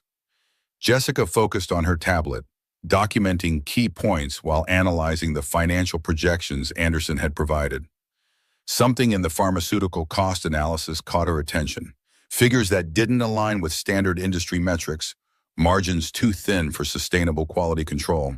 She made careful notes, marking discrepancies for later examination. Halfway through the presentation, Collins finally spoke, his voice carrying the same smooth authority that had once threatened to destroy her career. "Clark Consulting has been a valued partner, but Anderson's board is unanimous. We need a minimum 15% reduction in consulting fees, or we'll be forced to explore other options." He spread his hands in a gesture of regret that never reached his eyes. "The market reality is unforgiving." Michael maintained his composed demeanor. "We understand market pressures, James. We've prepared several options that address Anderson's concerns while maintaining service quality." He nodded to his team leader to begin their counterproposal. As the discussion continued, Jessica noticed Collins watching her whenever he thought others' attention was elsewhere. The predatory assessment in his gaze triggered memories of their final confrontation at the hospital, his voice lowered to a threatening whisper, the weight of his hand on her shoulder as he explained exactly how he would destroy her if she pursued the medication discrepancies. When the meeting broke for coffee, Collins maneuvered through the room until he stood beside her at the refreshment table. Jessica Morgan. What an unexpected development. His voice carried just enough volume to remain private among the ambient conversation. Quite a career change from, what was it you were doing last? Serving coffee? Jessica met his gaze directly, keeping her voice equally measured. I serve where I'm needed, Mr. Collins. Some positions require more integrity than others. His smile tightened almost imperceptibly. Integrity, such a malleable concept. He leaned slightly closer, voice dropping. Does your new employer know about your creative interpretations of hospital protocols? Or why you were asked to leave Westlake Memorial? Michael approached before she could respond, his presence creating a buffer between them. Jessica, could you pull the comparative analysis we discussed earlier? I think it would address some of Anderson's concerns. The interruption was perfectly timed, allowing Jessica to step away with professional purpose rather than retreat. As she moved to retrieve the requested document, she caught the subtle tension in Michael's jaw. He had observed the interaction and intervened deliberately. The realization that he was watching out for her created conflicting emotions. Gratitude mingled with a stubborn desire to fight her own battles. When the meeting reconvened, Collins shifted tactics, directing increasingly technical questions about pharmaceutical distribution costs to the Clark team, highlighting areas where their analysis didn't align with Anderson's projections. The calculated strategy became clear to Jessica, establishing expertise dominance, undermining confidence in Clark's understanding of medical supply chains. Tom Reed began deferring to Collins' assertions, subtly aligning himself with Anderson's position against his own company's interests. Jessica watched the dynamic unfold, recognizing the same pattern Collins had used at the hospital: divide and conquer, isolate opponents, establish himself as the unquestionable authority. She felt Michael's growing frustration beside her as his team struggled against Collins' deliberate manipulation of the conversation. When Collins presented a slide showing supposed industry benchmarks for pharmaceutical distribution costs, Jessica saw the deliberate misrepresentation immediately. The figures blended retail and wholesale metrics in a way that obscured actual cost structures, creating artificial targets impossible for ethical distributors to meet. Without fully processing the consequences, Jessica found herself speaking. Excuse me, but those benchmark figures combine incompatible datasets. The voice that emerged was not the tentative one she'd used in recent years, but the confident tone of charge nurse Morgan addressing a medical error. If you separate retail margin expectations from true wholesale distribution costs and account for quality control protocols, the actual benchmark is approximately 23% higher than what's shown. The room fell silent, all eyes turning to her. Collins recovered first, his smile never reaching his eyes. An interesting perspective, Ms. Morgan. Perhaps you could share your expertise in pharmaceutical distribution. Your background is in... The implied challenge hung in the air, the opening she'd inadvertently provided for him to publicly question her qualifications. Jessica felt her heartbeat accelerate, but kept her expression professional. My background includes significant experience with medication inventory management and cost analysis in clinical settings. She met his gaze directly, refusing to flinch. The benchmarks on that slide artificially depress standard quality control costs by at least 20%. Either the data is flawed or the cost reduction is achieved by eliminating standard safety protocols. Collins' expression hardened, the charming facade cracking slightly. That's a serious accusation, Ms. Morgan. One might even call it defamatory without substantiating evidence. It's a professional observation based on industry standards. Jessica kept her voice steady despite the adrenaline flooding her system. One I'd be happy to document with comparative analysis from certified distributors who maintain full FDA compliance. Michael intervened smoothly, redirecting the conversation while simultaneously supporting Jessica's assertion. Let's take this as an action item. Jessica will prepare a detailed analysis of pharmaceutical distribution benchmarks for our next session. He turned to the Anderson CEO rather than Collins. I think we'd all benefit from greater transparency in the cost structures we're discussing. The tension in the room remained palpable as the meeting concluded without resolution, negotiations to continue the following week. As the Anderson team gathered their materials, Collins approached Michael with practiced casualness, his voice pitched for privacy but just loud enough for Jessica to overhear. A word of advice, Michael. Vet your staff more carefully. Your new assistant has a problematic history at Westlake Memorial. Allegations without evidence, disruptive behavior. Not someone I'd trust with sensitive negotiations. He cast a meaningful glance toward Jessica. But perhaps your hiring decisions prioritize other qualities. The insinuation hung in the air, its meaning unmistakable. Michael's expression remained neutral, but something dangerous flickered in his eyes. Thank you for your concern, James. Jessica's professional qualifications are precisely why she's in this role. As for trust, his gaze hardened imperceptibly. I tend to form my own judgments rather than rely on second-hand opinions. Collins's smile never wavered, but his eyes grew colder. Just trying to help, colleague to colleague. We all want what's best for Anderson, don't we? With a final pointed look at Jessica, he departed with the remainder of his team. When the room had emptied, Jessica finally released the breath she'd been holding, her hands trembling slightly with residual adrenaline. I apologize for speaking out of turn. I should have... Michael shook his head, cutting off her apology. You made a valid observation that needed to be stated. Collins was deliberately misleading the discussion. The real question is whether you're all right. That confrontation couldn't have been easy. The genuine concern in his voice caught Jessica off guard, eroding some of the protective walls she'd maintained. I knew he'd try to discredit me, but the immediate implication about why you hired me? She shook her head, frustration evident. That's his pattern. Sexualize, diminish, make people uncomfortable enough to back down. Michael's expression darkened. I noticed. He'll find that strategy ineffective here. His phone buzzed with a message, momentarily distracting him. He glanced at the screen, concern flashing across his features. Williams had been hospitalized. Possible stroke. I need to... Go, Jessica nodded, understanding. I'll reschedule your afternoon appointments. Family comes first. The genuine gratitude in Michael's eyes as he left carried more impact than she'd expected. She returned to her desk, efficiently reorganizing his calendar while processing the morning's confrontation. Collins had recognized her as expected and immediately moved to neutralize her, first through intimidation, then by attempting to poison her professional relationship with Michael. The familiar tactics should have frightened her, yet instead she felt a growing resolve. The pattern was so clear now, seen from a distance of 2 years in a position of greater security. Her phone chimed with a text from Mrs. Patel. Lily had developed a cough at school, nothing serious but worth monitoring. Jessica made a mental note to pick up cough medicine on her way home, adding it to her evening's tasks. The juggling act of single motherhood continued regardless of professional battles. By late afternoon, the office had quieted as most staff departed. Jessica remained, organizing materials for upcoming meetings and researching pharmaceutical distribution standards to back up her claims from the morning session. Her concentration broke when Tom Reed appeared at her desk, his expression unreadable. Quite an impressive performance this morning. His tone carried calculated ambiguity. Not many would challenge James Collins on pharmaceutical metrics during their first week. Jessica kept her expression neutral. It wasn't a performance, Mr. Reed. The benchmarks were deliberately misleading. Tom leaned against her desk, studying her with new assessment.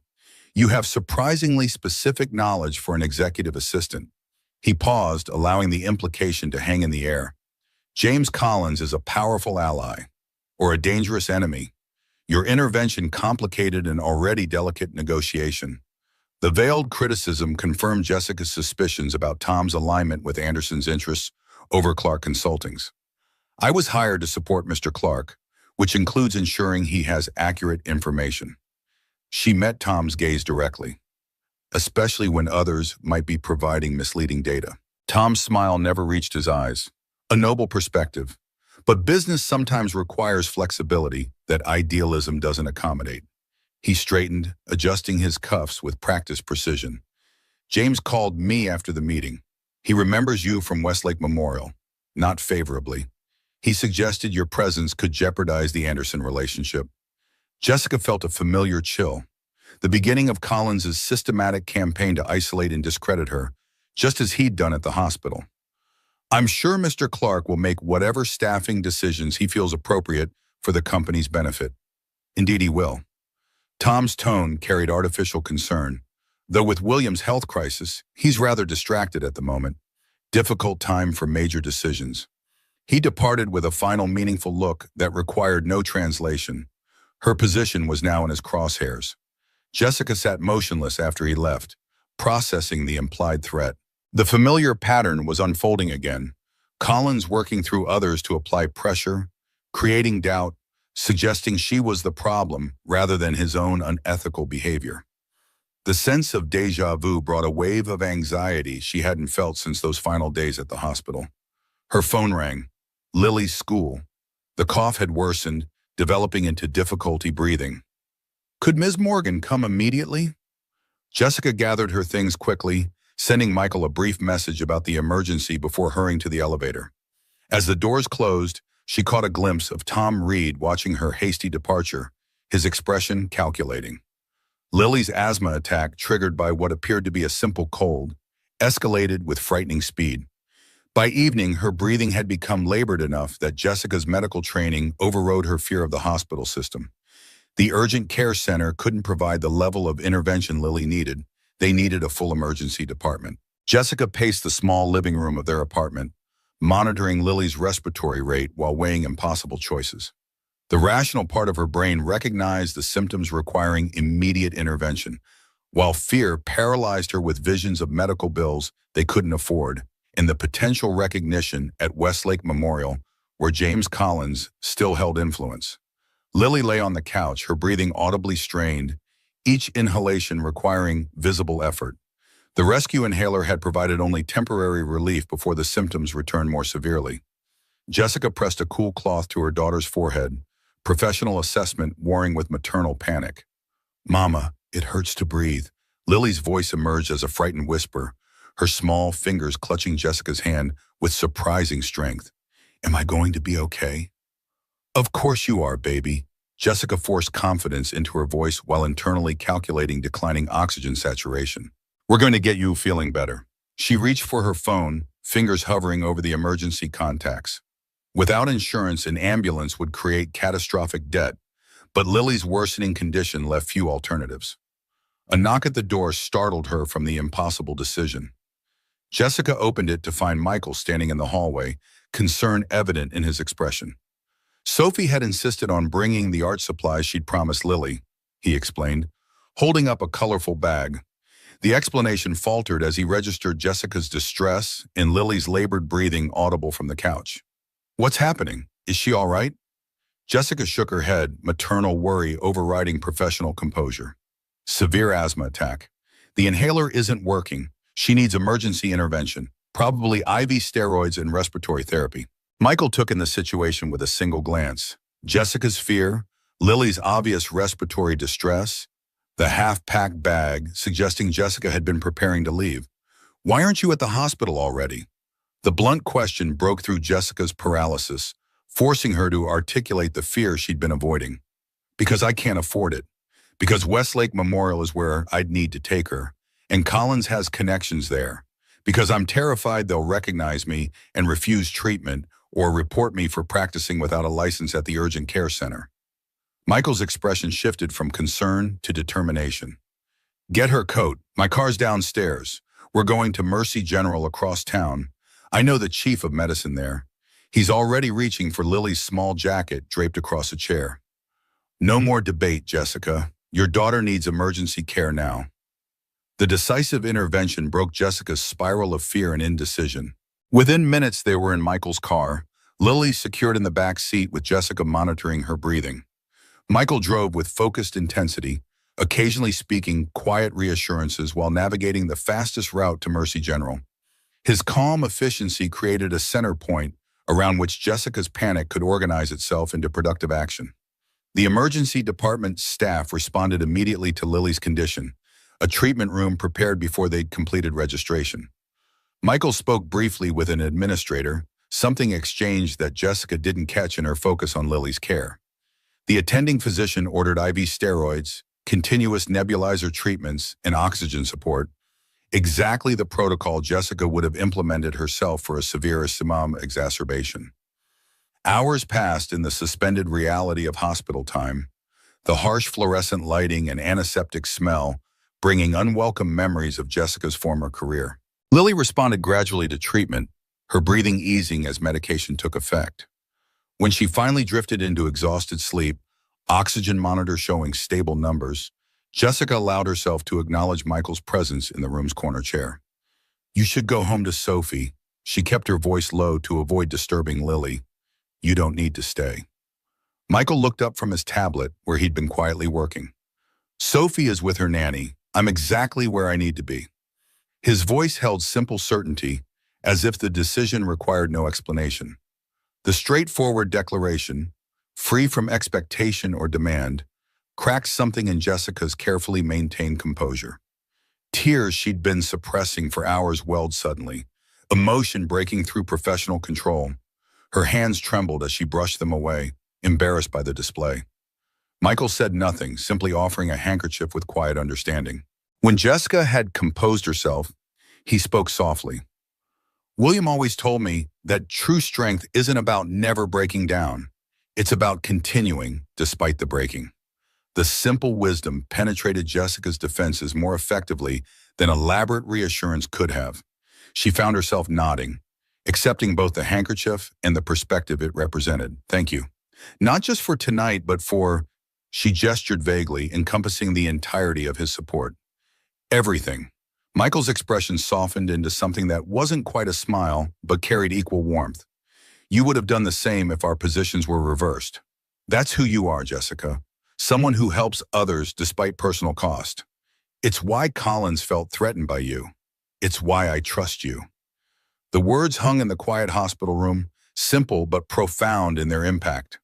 Before Jessica could formulate a response, Michael's phone rang, a call he clearly needed to take based on his expression. He stepped into the hallway, voice low, but tension evident in his posture as the conversation continued.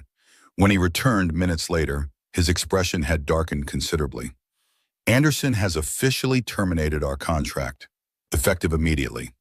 The words emerged with controlled anger. "Collins engineered an emergency board vote this evening. He cited irreconcilable differences in business philosophy and specifically mentioned concerns about my staffing decisions." Jessica felt the weight of realization settle in her stomach. "He's retaliating against me, using your company as collateral damage." Michael's gaze met hers directly, something fierce and determined in his expression. "No, Jessica, he's retaliating against both of us, and he's about to discover that was a critical miscalculation." Morning light filtered through the hospital blinds, casting thin stripes across Lily's sleeping form. Jessica watched her daughter's steady breathing, the night's emergency now just a frightening memory. The attending physician had approved discharge with a new treatment protocol and the promise of a follow-up appointment, a luxury Jessica hadn't been able to provide before. She brushed a stray curl from Lily's forehead, the simple contact reassuring her that the crisis had truly passed. Michael had departed shortly before dawn, reluctantly leaving for an emergency board meeting called to address the Anderson fallout. The contract termination represented nearly 30% of Clark Consulting's revenue, a devastating blow engineered with surgical precision by James Collins. Jessica's mind kept circling back to his parting words, the fierce determination in his voice when he'd promised Collins would regret his retaliation. The protective instinct had been both comforting and unsettling, awakening feelings she'd carefully suppressed since her disastrous experience with James. A nurse entered with discharge papers, her cheerful efficiency pulling Jessica from her thoughts. "Looks like someone's feeling much better this morning." She placed a folder on the bedside table. "Dr. Winters approved all the prescriptions, and the billing department has everything sorted out."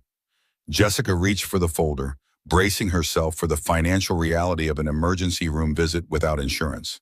When she opened it, confusion replaced dread. The account summary showed a zero balance with a notation.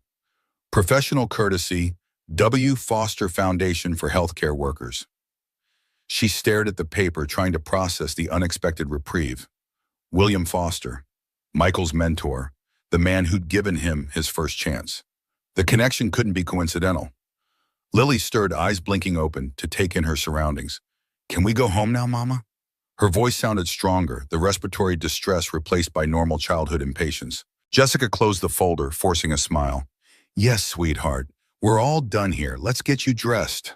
The apartment felt different when they returned, the familiar space now carrying echoes of last night's fear and Michael's steady presence during crisis.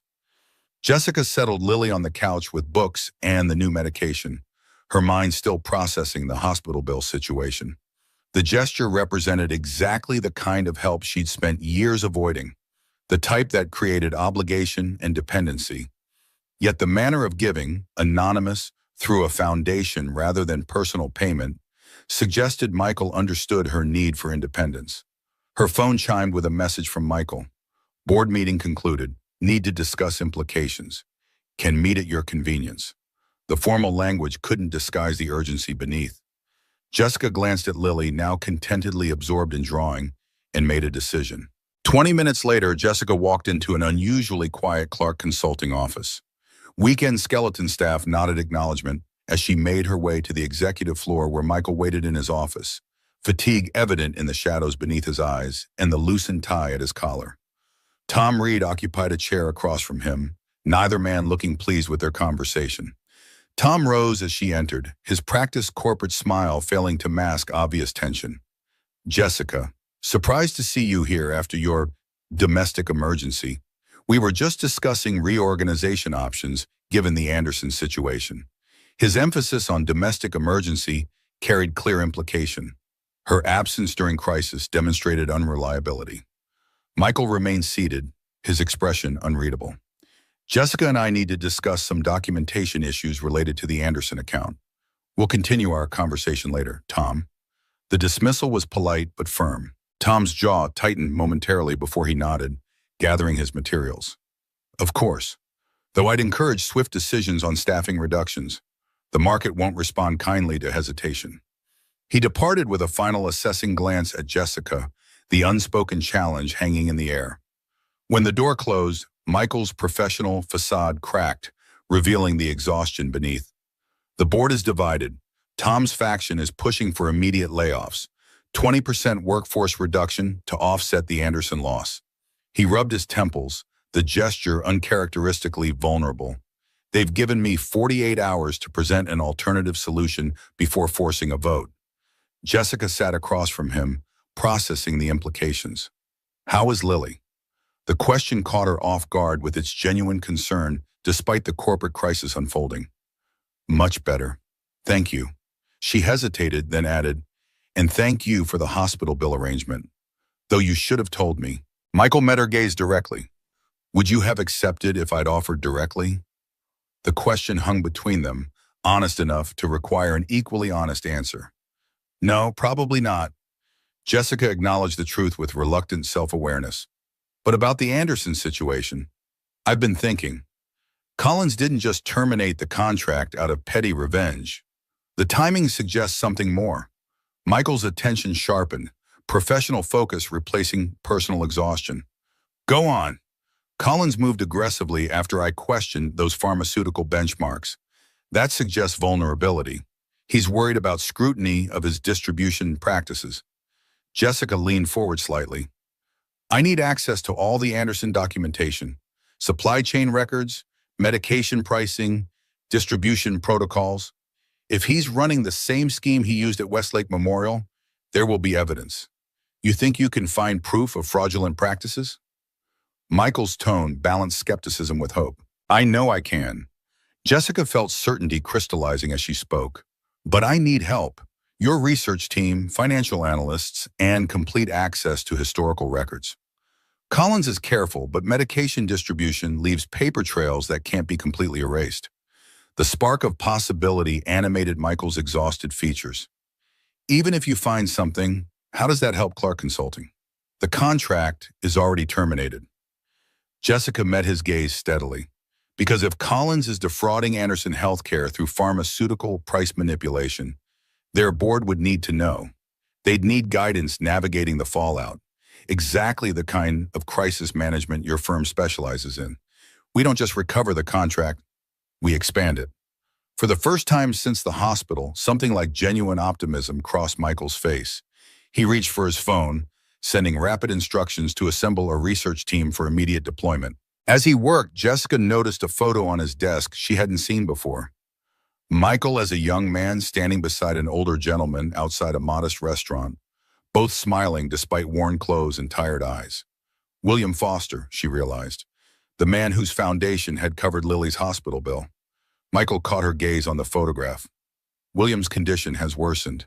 The doctors don't expect him to last the week.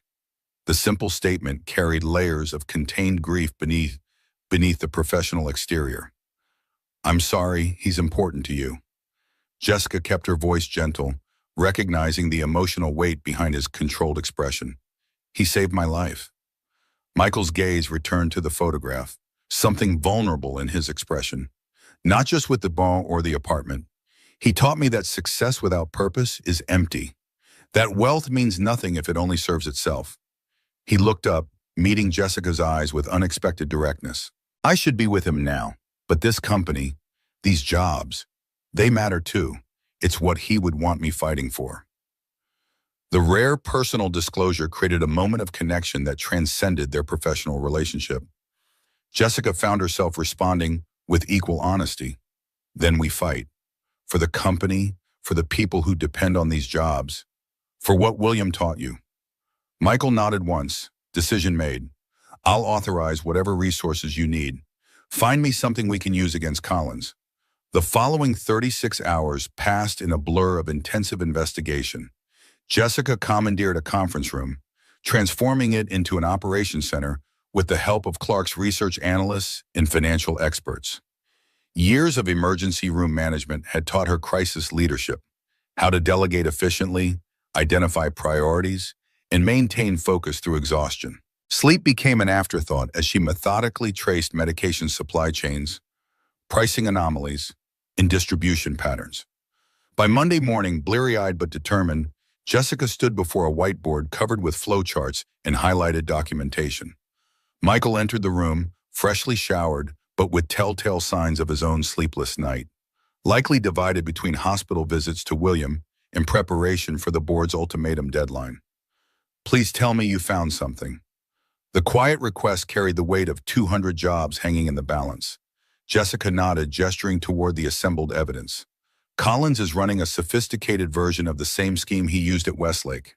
Instead of diluting medications directly, he's substituting lower-grade generics while charging for premium brands. The margin difference is being laundered through shell companies before returning to his primary corporation. She pointed to a specific document. This shows pricing discrepancies of 35% below sustainable manufacturing costs for 3 specialty medications. Physically impossible unless quality is being compromised. Michael studied the evidence, processing implications. This is criminal activity, Medicare fraud, insurance fraud, possibly FDA violations. Exactly. And the Anderson board likely has no idea their primary pharmaceutical supplier is exposing them to catastrophic liability. Jessica tapped another document. Their last regulatory filing specifically claims all medications meet brand name specifications. If patients are receiving substituted products, Anderson faces class action lawsuits, regulatory penalties, possibly criminal charges for executives.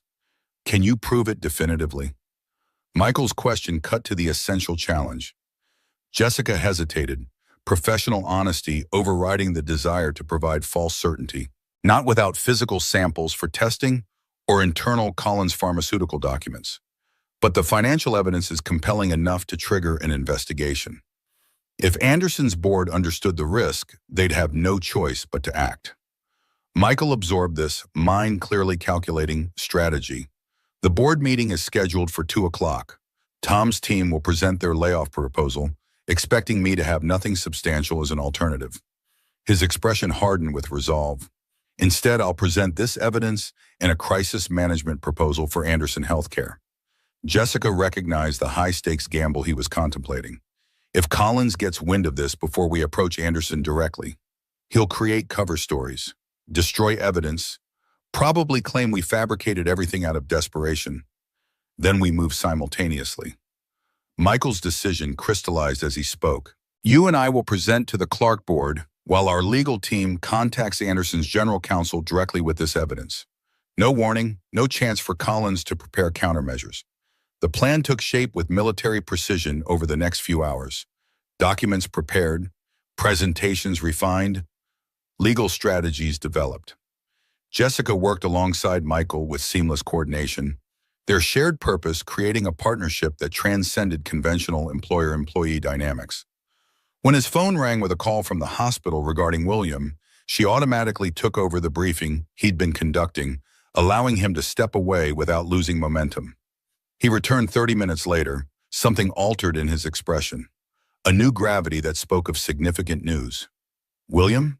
Jessica kept her voice gentle, recognizing the answer in his eyes before he spoke. Gone about an hour ago. Michael's voice remained steady through obvious effort. I made it in time to say goodbye. He managed a sad smile. He told me to stop wasting time at hospitals and go fix the company. Typical William, practical to the end. Jessica felt a wave of empathy for the contained grief in his voice. I'm so sorry, Michael. We can postpone the board meeting. They would understand under the circumstances. No. Michael straightened his shoulders, resolve replacing vulnerability. William dedicated his life to helping others build better futures. The best way to honor him is to save these jobs. We stick to the plan. As the board meeting hour approached, Jessica found herself in the unexpected position of helping Michael prepare his presentation, adjusting language, strengthening key points, anticipating counter-arguments. The collaboration felt natural, his strategic vision complementing her analytical precision.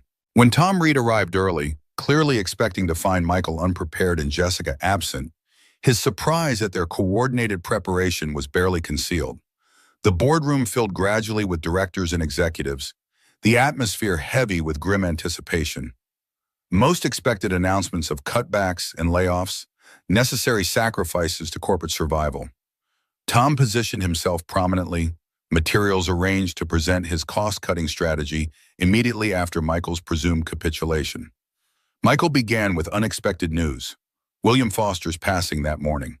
The announcement shifted the room's energy, genuine respect for the company's earliest investor, momentarily superseding business concerns. Michael acknowledged the loss with dignity before pivoting to the crisis at hand, his voice strengthening as he moved from personal grief to professional purpose. William taught me that business exists to create value, not merely extract it. That principle guides my response to our current situation. He nodded toward Jessica, inviting her to join his presentation. Ms. Morgan has uncovered evidence of systematic fraud within Collins Pharmaceutical that places Anderson Healthcare at significant legal and financial risk. Jessica advanced to the screen, presenting the evidence with clinical precision, the pricing anomalies, substitution patterns, shell company structures. Her medical background provided credibility as she explained the implications of medication quality compromise, the potential harm to patients, and the liability exposure for Anderson. The board's attention sharpened as the presentation continued, skepticism gradually replaced by growing alarm. Tom interrupted, his practiced corporate smoothness tinged with desperation. This is interesting theoretical analysis, but hardly actionable without definitive proof, and certainly not a solution to our immediate revenue crisis. He gestured dismissively at the evidence. Anderson terminated our contract. These accusations against their partner, however intriguing, don't change that reality. Michael's response carried quiet confidence. Our legal team is presenting this evidence to Anderson's general counsel as we speak, along with our proposal to guide them through the resulting crisis. He advanced to the next slide, a comprehensive crisis management plan for Anderson Healthcare. If Collins has compromised medication integrity, Anderson faces existential threat. They'll need exactly the expertise we provide, at scale far beyond our previous contract. The boardroom erupted in overlapping questions and objections. Jessica observed the dynamics with trained emergency room assessment, identifying which board members responded with interest versus dismissal, who grasped the opportunity versus who aligned with Tom's position. Michael fielded challenges with composed authority, neither overpromising results nor minimizing risks. As debate continued, Jessica's phone vibrated with an incoming message. She checked it discreetly, then passed a note to Michael. His expression remained neutral as he read it, but something in his posture shifted subtly. Increased confidence, a strategist seeing pieces move into favorable position. I've just received confirmation that Anderson's general counsel has requested an emergency meeting with their board chair after reviewing our preliminary evidence. Michael's announcement silenced the room's debate. They've asked us to prepare a comprehensive assessment of their exposure and preliminary crisis response protocols by tomorrow morning. Tom's expression hardened with disbelief. You expect us to believe Anderson went from terminating our contract to requesting emergency assistance within hours, based on circumstantial financial analysis? His skepticism carried calculated undermining, the subtle suggestion of desperation distorting judgment. I expect you to recognize opportunity when presented with it. Michael's response carried the first edge of impatience. Anderson's leadership just discovered their primary pharmaceutical supplier may be endangering patients while creating catastrophic liability. They need guidance from trusted advisors with both financial and healthcare expertise. He gestured toward Jessica. Expertise we uniquely provide through Ms. Morgan's dual background. The acknowledgement of her value, public and unequivocal, caught Jessica by surprise. Michael continued, outlining immediate next steps that would require the company's full resources mobilized toward the Anderson situation. No layoffs, no cutbacks. Instead, all hands focused on the emerging opportunity. The board remained divided but increasingly swayed by the potential upside presented. As the meeting concluded with tentative approval for Michael's approach, Tom approached them with barely concealed irritation. Impressive performance. Though I wonder if Anderson's board will find Ms. Morgan's analysis equally compelling when they learn about her history with James Collins. His voice lowered to ensure only they could hear. Her credibility might be somewhat compromised by that restraining order dismissal, don't you think? The implied threat hung in the air. Tom was prepared to undermine Jessica's credibility with Anderson to protect his own position and relationship with Collins. Before Michael could respond, Jessica stepped forward, meeting Tom's gaze directly. The restraining order was dismissed because Collins had friends in the court system, not because my allegations lacked merit. She kept her voice steady, professional despite the personal attack. You're welcome to inform Anderson's board about my history with Collins. In fact, it would strengthen our case by establishing his pattern of retaliating against whistleblowers. Her smile remained polite, but held newfound steel. I've spent 2 years afraid of James Collins. I'm not afraid anymore. Tom retreated with obvious reassessment, his expected leverage proven ineffective against Jessica's unexpected confidence. As he departed, Michael turned to her with genuine admiration. That was impressively handled, though he'll likely follow through on the threat. Let him. Jessica felt something shift within her, fear transforming into determination. The truth doesn't become less true because someone tries to discredit the messenger. The following morning brought confirmation that Anderson Healthcare had suspended their relationship with Collins Pharmaceutical pending investigation and requested Clark Consulting's guidance through the resulting transition. Emergency teams mobilized to assess exposure, develop communication strategies, and prepare regulatory responses. The company hummed with renewed purpose, the threatened layoffs replaced by all-hands crisis management. Jessica found herself at the center of the operation, her medical background and first-hand knowledge of Collins's methods proving invaluable. When Anderson's CEO requested a personal briefing, Michael insisted she lead the presentation despite Tom's objections. The vote of confidence, public and unwavering, solidified her position within the company hierarchy. As the crisis response accelerated, Jessica maintained awareness of Michael's personal loss beneath his professional focus. William's funeral was scheduled for Friday, a private service for someone who had clearly shaped Michael's life profoundly. When she found him alone in his office late Wednesday, staring at the photograph on his desk, Jessica recognized grief temporarily overwhelming, carefully maintained control. You should go home, get some rest. Tomorrow's Anderson presentation is covered. Her voice carried gentle concern rather than professional deference. Michael looked up, the mask of CEO competence momentarily absent.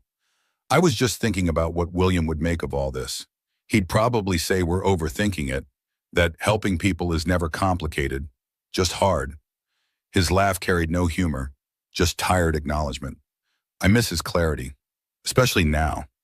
The vulnerability in his admission created space for Jessica to offer something beyond professional support. Tell me about him, about how you met. The simple invitation opened a door between them, permission to share the personal beneath the professional. Michael's expression softened as memory replaced present concerns. I was washing dishes in the restaurant he owned. Sophie was barely 3 months old, colicky, constantly crying. I'd bring her to work in a carrier because I couldn't afford childcare.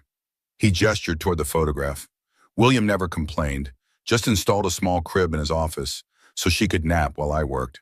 The image of Michael as a struggling single father, juggling an infant and menial work, contrasted sharply with the confident executive he'd become. Jessica settled into a chair, recognizing his need to process grief through remembrance. What made him decide to help you specifically? He said it was my spreadsheets. Michael's smile held genuine warmth beneath the sadness. I was tracking every penny on these elaborate Excel files during breaks. Budget projections, saving forecasts, education fund calculations for Sophie, all completely aspirational since I barely made rent.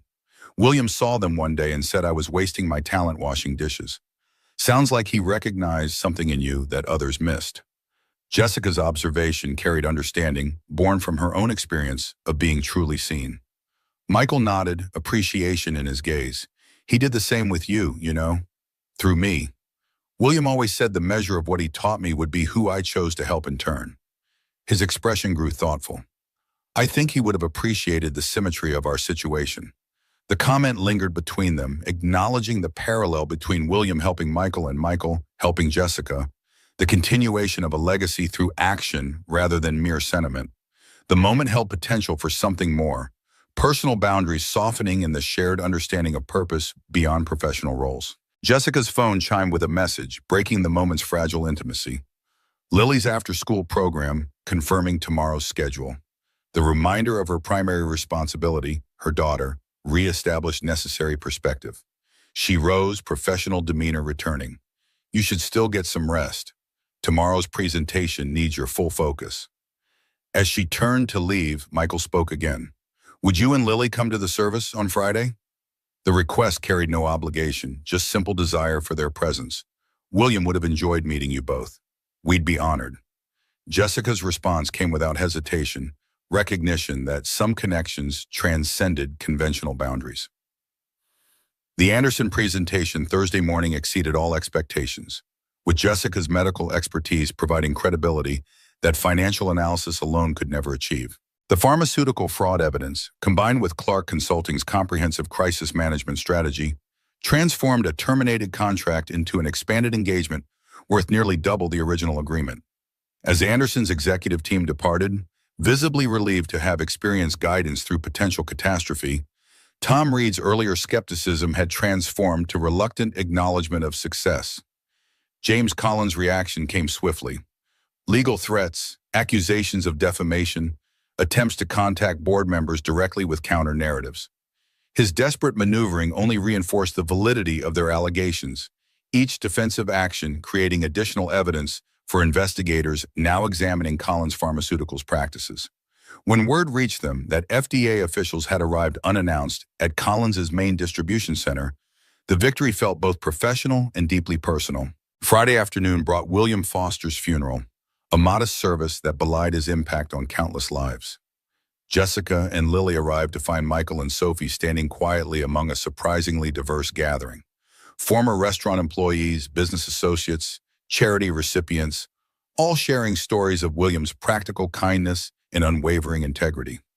Jessica watched Michael move through the crowd, genuinely listening to each person's experience, his arm protective around Sophie's shoulders. Afterward, at the cemetery, Jessica stood back with Lily, giving Michael space for final private moments at the graveside. Sophie wandered over to them, her natural resilience balancing childhood grief with curiosity about the butterfly that had landed nearby. Lily immediately engaged her in gentle conversation, the two girls finding common ground in their shared experience of helping distract each other from adult sadness. Jessica felt Michael's presence before she saw him, some new awareness between them making his approach palpable. He stood beside her, watching their daughters together, grief tempered by something that might eventually become peace. William would have loved seeing them together. His voice carried the rawness of genuine emotion rather than his usual controlled professionalism. He believed children remind us what matters most. I wish I could have thanked him for what he taught you, for how that helped us. Jessica kept her voice soft, matching his vulnerability with her own. For the hospital bill. I know that was his foundation. Michael's smile carried bittersweet acknowledgement. He set up that foundation specifically to help healthcare workers in crisis, inspired by a nurse who once treated him with exceptional kindness when he couldn't afford proper care. Said it was his way of acknowledging that some of the most important work gets the least recognition. His gaze found Jessica's. He would have appreciated the full circle moment of it helping you and Lily. The observation created connection between them, recognition of patterns larger than individual lives, of kindness creating ripples that extended beyond immediate recipients. When Sophie and Lily approached, chattering about the reception gathering at William's favorite restaurant, the four of them moved together naturally, something unforced in their collective movement. 1 year later, spring sunshine bathed the patio of Riverside Bistro in warm golden light, transforming the space where Jessica and Michael had first encountered each other in the rain. The restaurant had changed ownership, the interior renovated, but the corner table where Michael and Sophie had sat remained unchanged. Now it accommodated 4 people rather than 2, Michael and Jessica across from their daughters, menus open before them. Lily's animated explanation of her science fair project, respiratory health impacts of air quality, inspired by her own asthma experience, filled the space between them with enthusiastic detail. Sophie interjected occasionally with supportive comments and clarifying questions, the genuine friendship between the girls having deepened through shared experiences. Jessica watched Michael listening to the children, the changes in him subtle but significant. The rigid corporate mask had softened, allowing more genuine expression without sacrificing the confident authority that defined his professional identity. The grief of William's loss had gradually transformed into purposeful continuation of his legacy, most visibly through the expanded William Foster Foundation, now providing comprehensive support for healthcare workers and their families. Anderson Healthcare had not only renewed their contract with Clark Consulting, but expanded it significantly following the Collins pharmaceutical scandal.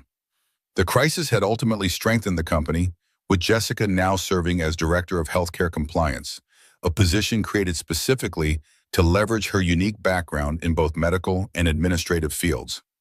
James Collins had resigned from all corporate positions following FDA investigations that confirmed systematic substitution of medications with lower quality alternatives. Criminal charges were pending, his carefully constructed empire collapsing under regulatory scrutiny.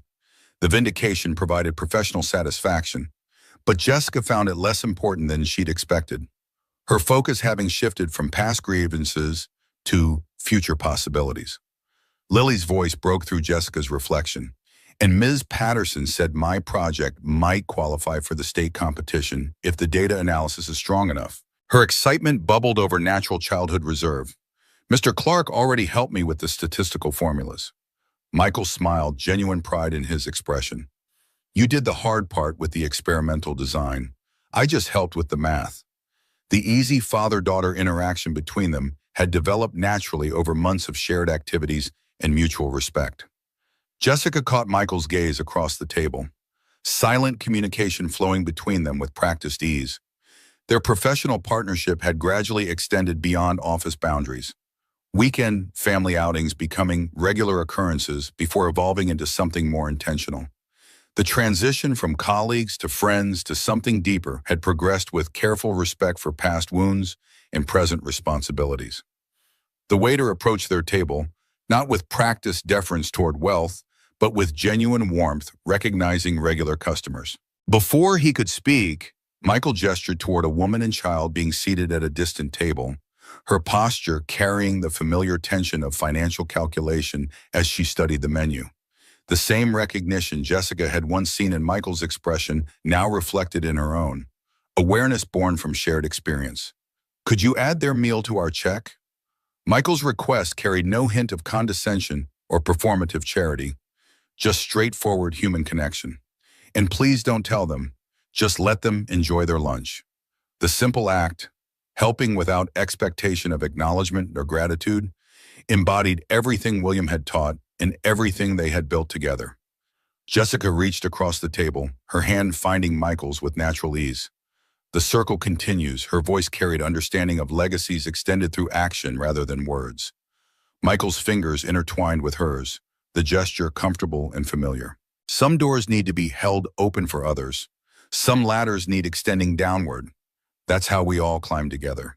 His voice carried the certainty of lessons learned through both hardship and privilege. Their daughters exchanged knowing glances, children's intuitive recognition of adult connection, before returning to their animated discussion of butterfly migration patterns. Outside, spring sunshine continued warming the sidewalk where Jessica and Lily had once hurried away in the rain, fear and suspicion closing doors that now stood permanently open. The woman across the restaurant smiled at something her daughter said, momentarily free from the burden of constant calculation. Neither she nor her child would ever know about the quiet act of kindness that had eased their day, just as countless others would never know how William Foster's legacy continued expanding through lives he had never met, but had nonetheless transformed through the ripple effect of compassion, given without expectation of return. Some debts, Jessica had learned, could only be repaid forward, creating not obligation but opportunity, not dependency but dignity. The realization had freed her finally from both the weight of what she'd been given and the fear of accepting help when needed. True independence, paradoxically, meant recognizing our fundamental interconnection, the ways in which strength emerged not from isolation, but from mutual support freely given and graciously received. Michael squeezed her hand gently before releasing it to help Sophie with her menu selection. The simple gesture carried promise of continued partnership, professional, personal, parental, built on foundations stronger than circumstance or convenience. Some connections, once formed, created their own gravity, natural orbits that neither required nor permitted artificial maintenance. Outside, the first drops of afternoon rain began falling softly against the windows, not the threatening downpour of their first encounter, but gentle spring showers nourishing new growth. The symmetry felt right somehow, completing a circle begun in desperation and concluding in deliberate choice. Not every storm signaled disaster. Sometimes the rain simply reminded you to appreciate the shelter you'd found along the way.